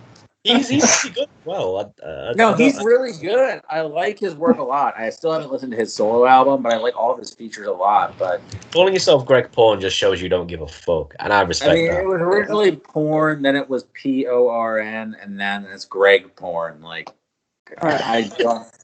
We're taking moderate steps in the right direction. I mean, these are the faintest of baby steps forward, but I still don't understand. I wonder what happens if you actually search Greg Porn. I do. I'm not going to do it right now, but I can only imagine. I can only imagine too. But no, I think Varg squared trademark or whatever it is. I don't think I imagine he's very unconcerned with being Googleable. But considering what I've heard from him. But anyway, this is a fantastic. I want to give a shout out real quick to a show guest, Too Broke to Care, aka Christian, who, if you chart his Drain Gang reviews, goes from being rather negative and indifferent to 4.5 stars on this one and explaining how much he loves it based on this album. So this album definitely was like, this album can change people's minds. And I only heard the first 2 or 3 tracks from this and then decided that I didn't want to give it like, you know, I wanted to give it the attention it deserved and just revisit the stuff that I'd already heard. I don't want to cram too much into listening homework for the podcast. So this was the one that I missed, aside from the singles. But it sounded great. Like, they really recorded it very well. It sounds like these guys had a real command of the live audience. And the track list looks really good. So it's definitely worth a listen, yeah. I also love that birdsong is a genre just because of Blissfields, and I think that's brilliant. Like, because of 22 seconds, they were like, yeah, birdsong. Yeah, definitely. That's RYM as fuck right there. That somebody said birdsong. Okay. Yeah, there's some birds on Blissfields. There's just like some birds chirping, and he's talking in an English accent for some reason. Because even though he's not English, but whatever. I think he was born in London. I think he was born in London actually. So maybe he does have an English accent. I've never heard him speak, so I don't know. That would really throw me off though if he was from Sweden, and that would really throw me off.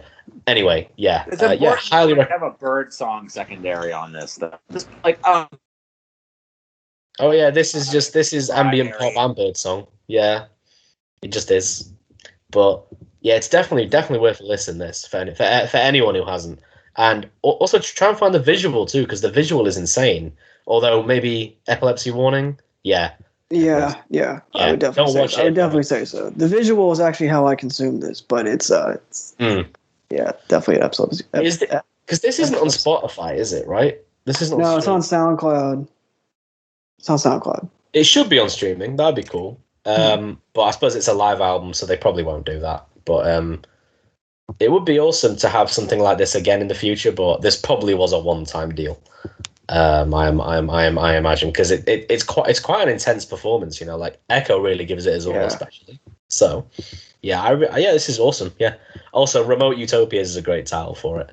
It's really also in slap bang in the middle of lockdown too. Like really sums up a lot of like technological faults and failings and stuff that lead to people being like, you know, feeling separated from the world and stuff. It's just I like the whole vibe of it.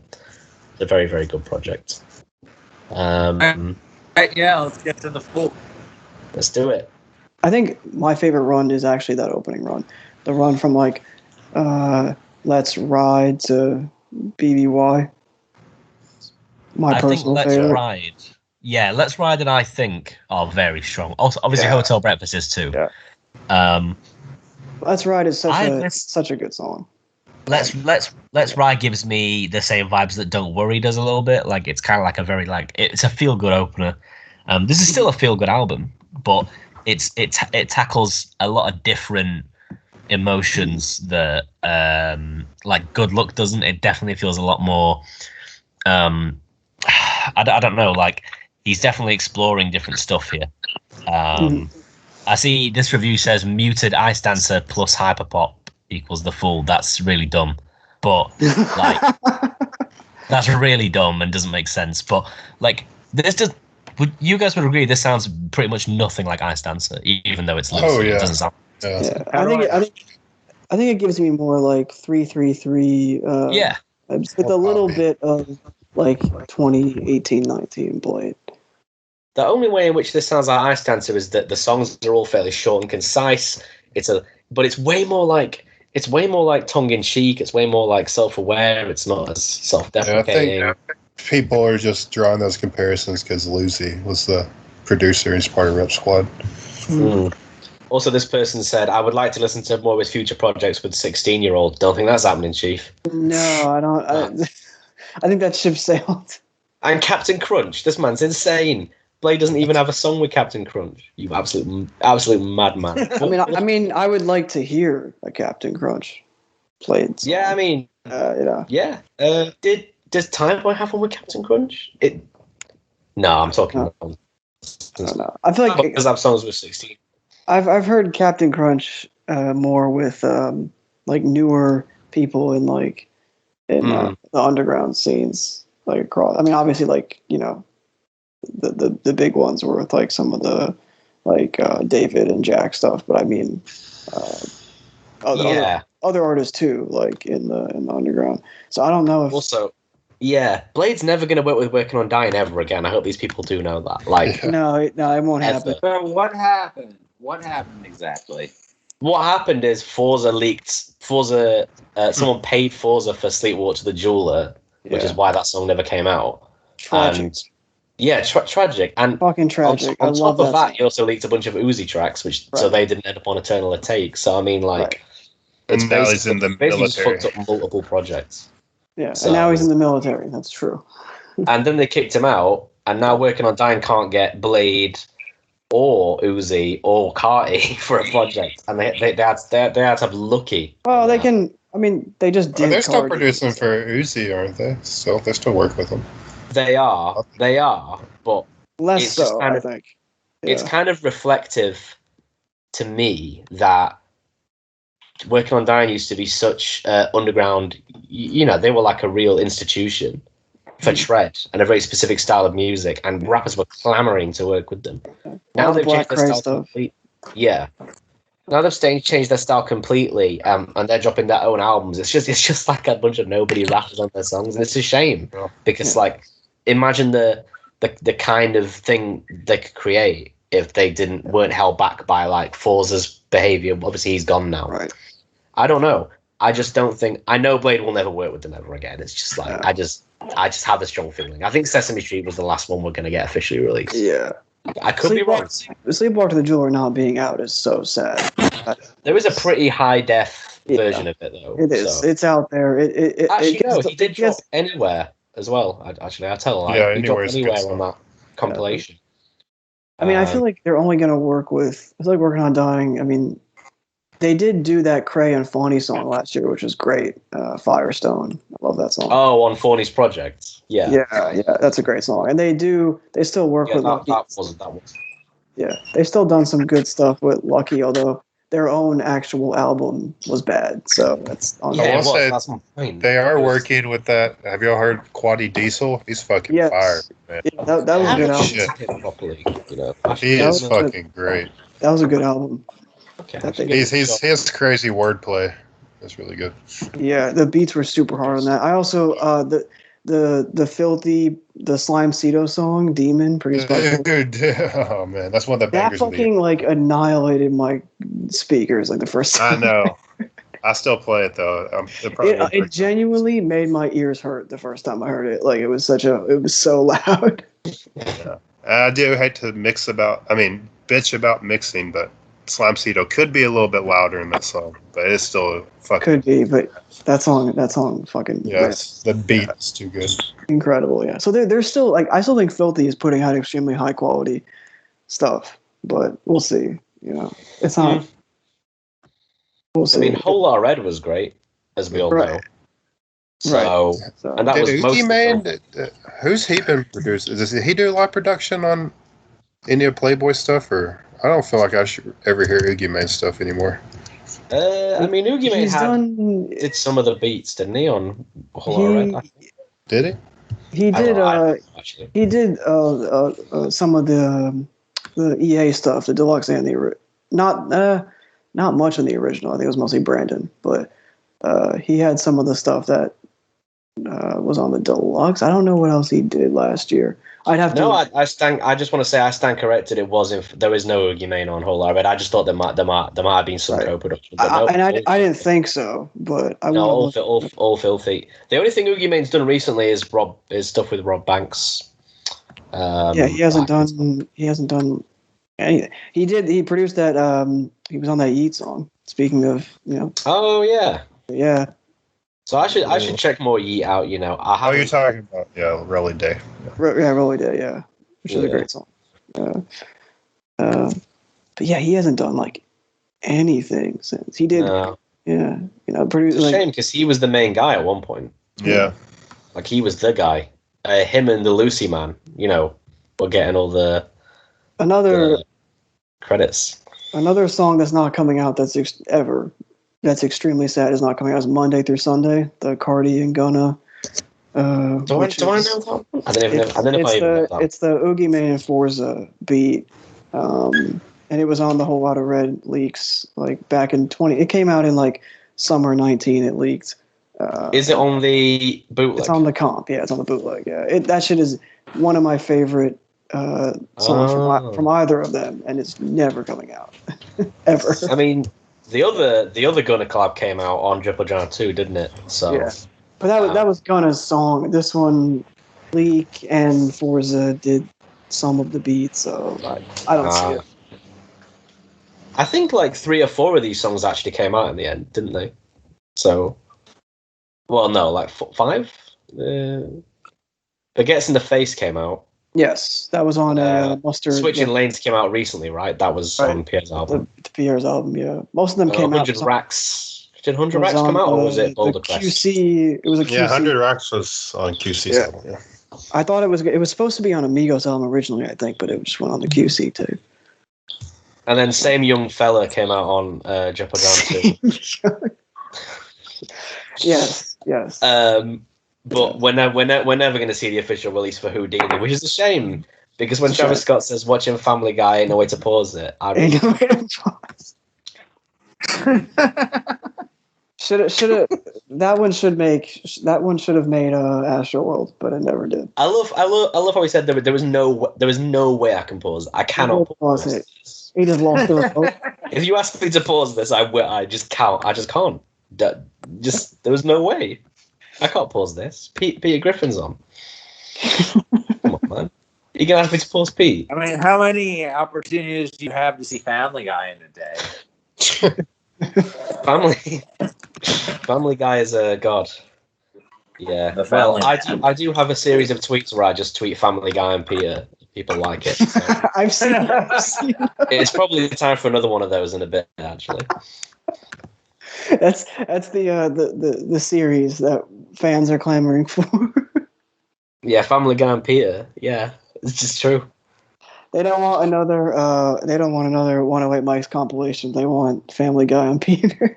They don't give a shit about the 108 Mike's mixtapes. They only care about Family Guy and Peter tweet numbers 16. Family Guy and Peter. Yeah. What a lyric. We're not doing this album a good service because it's really. No, we're not. I don't think so. I think we're talking about it. We're really aimless here, but this is an excellent album. I had mentioned previously my favorite run, but the Let's Ride, Hotel Breakfast, I think trio of songs is beautiful and smart that he put them all up front. One, because they'll get the most plays. Two, because they're I think three of his better songs in a while on there. It's a really long list of songs that I would consider some of Blade's better songs. So take that with a grain of salt, but I really do love those three and Baby as well.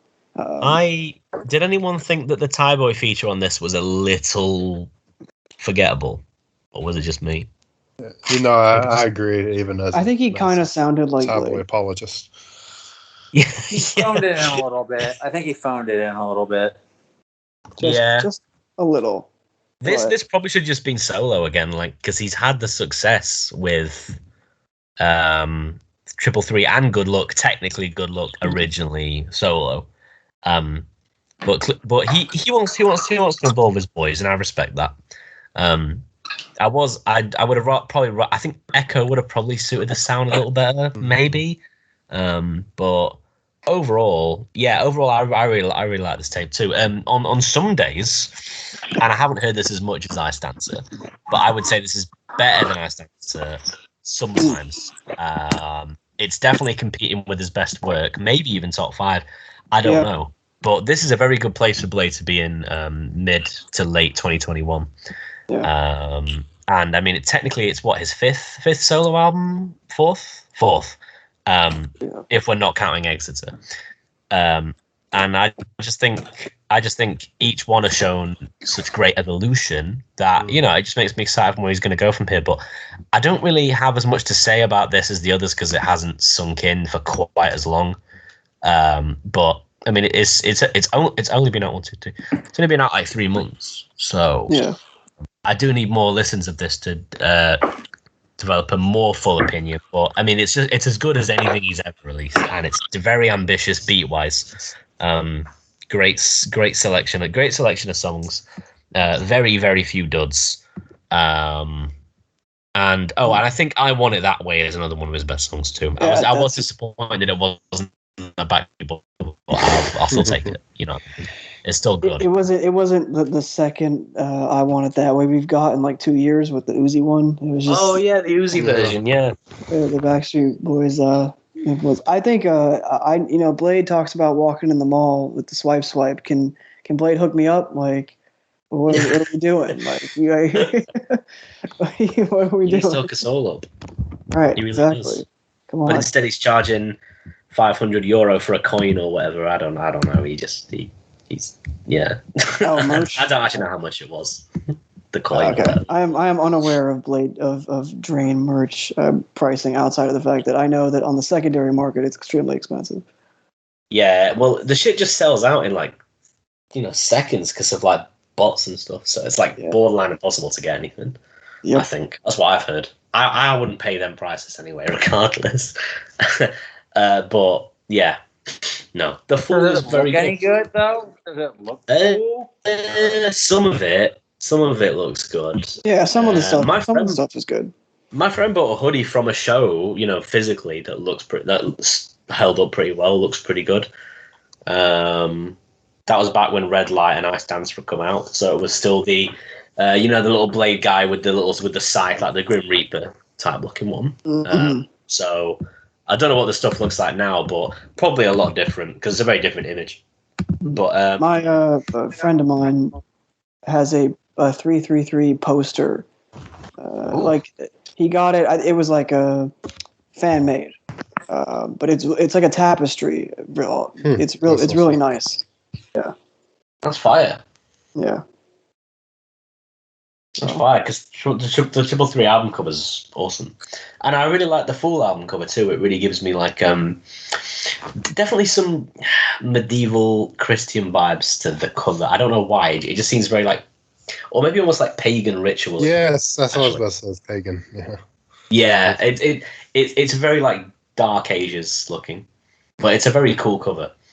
And I don't know what the concept is really. I haven't really figured that one out for this one, but it's an awesome album.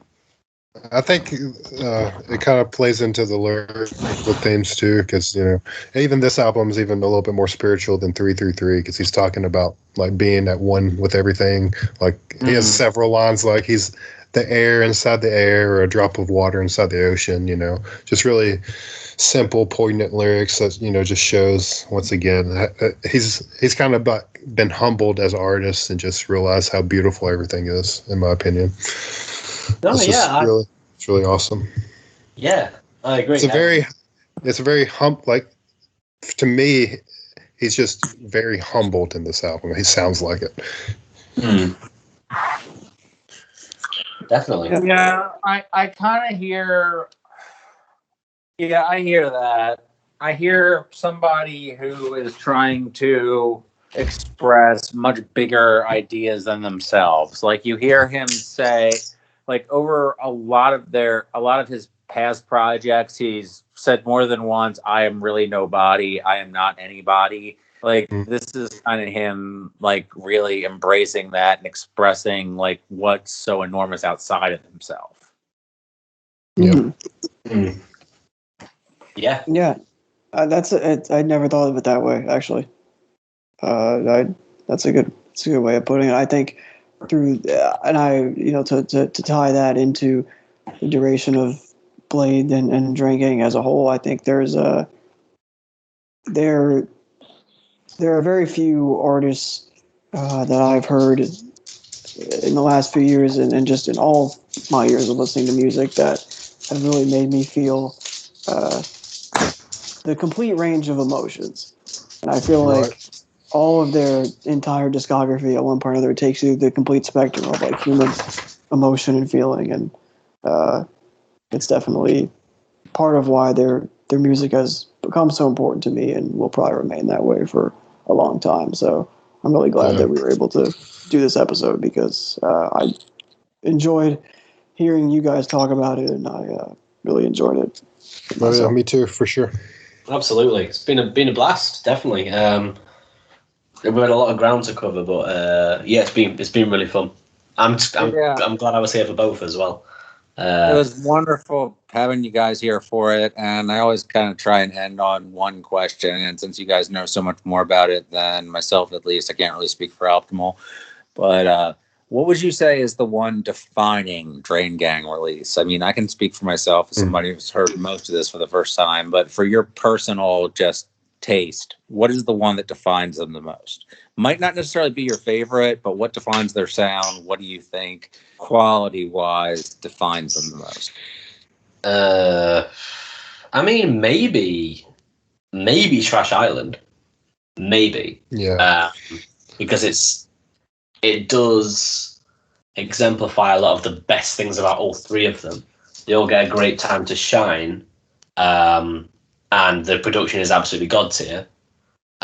So possibly Trash Island, but if I have to pick a solo album, definitely I'd say E, because it's such a masterclass of songwriting, production, literally every vocal performance, lyric, everything you could want is there. So those would be my two picks. Obviously, my favorite is Glue, but that's not what best represents the group as a whole. But yeah, so that's what I'd say. Yeah, I have to agree. Trash Island is probably like, if I just had to pick one, that's probably them at their most cohesive and just showing all different sides of the group. So that would probably be my pick. But if I was just going to go for like a solo release for one of them, that's really hard. Yeah, it is. Probably, yeah. I'd probably be between E from Echo or honestly Icedancer. I don't know, something about that really just screams Drain Gang and just, I don't know, has their signature all over it. But probably E. I just have to agree with him. Trash Island and E are probably. Yeah, definitely. No, I would say to the first question, I would actually do a song, and I would say Legendary Member, but that's not full length because I don't know if there. I mean, I guess Trash Island would be the obvious choice, but outside of that, I don't think there even is a second place. So, in the interest of not being boring, I'll say Legendary Member because that's something I've thought since like the first time I heard it. And while I don't know if I have a personal favorite because it's so close amongst all their projects, I do think E is the one. That is just. I mean, I think a lot of their projects will live on for a long time, but E is just an incredible album, and he doesn't have to do anything else. Like that's just a perfect like one of one from him. So and Echo is one of one, and all three of them are. It's just so hard to pick from like because Bladee just has such a body of work. Of course, all of his stuff is good in its own way, but like you said, Echo just has that one album and. There's nothing else to compare it to. It's just perfect in its own way. Yeah, I very much agree. Yeah, I think you can start almost anywhere really, but I mean, yeah, if you're gonna tell someone what the most, what the exemplar album is in their whole collective discography, it's probably the Trash Island or E. I think those are the most sensible picks. I think that's all valid reasoning for that because it's kind of hard not to say Trash Island, I guess. Just makes sense, I think. Yeah. But overall, I definitely want to thank you guys for being on. Oh, thanks for having me. Thank you very much. Yeah, it's been a blast. I'm happy to have you, and hopefully, in the near future, we'll get that. We'll get some episodes where we can get you guys back on. Maybe I'll do a Yeet solo episode with Seth. Yeah. We'll Hell yeah. But overall, thank you guys for listening. I don't want to draw it out too long-winded because you've heard us talk enough. But for Patrick, myself, we're living off borrowed time. Thanks for listening, and our outro music is Stay in a Pace by Can't Kick. See you next week. It ain't gonna never stop. It ain't gonna never stop. It ain't gonna never stop. It ain't gonna never stop. It ain't gonna never stop. It ain't gonna never stop. It ain't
conquered by man. But when the time is right, perhaps the greatest revelation of all time will dawn upon us.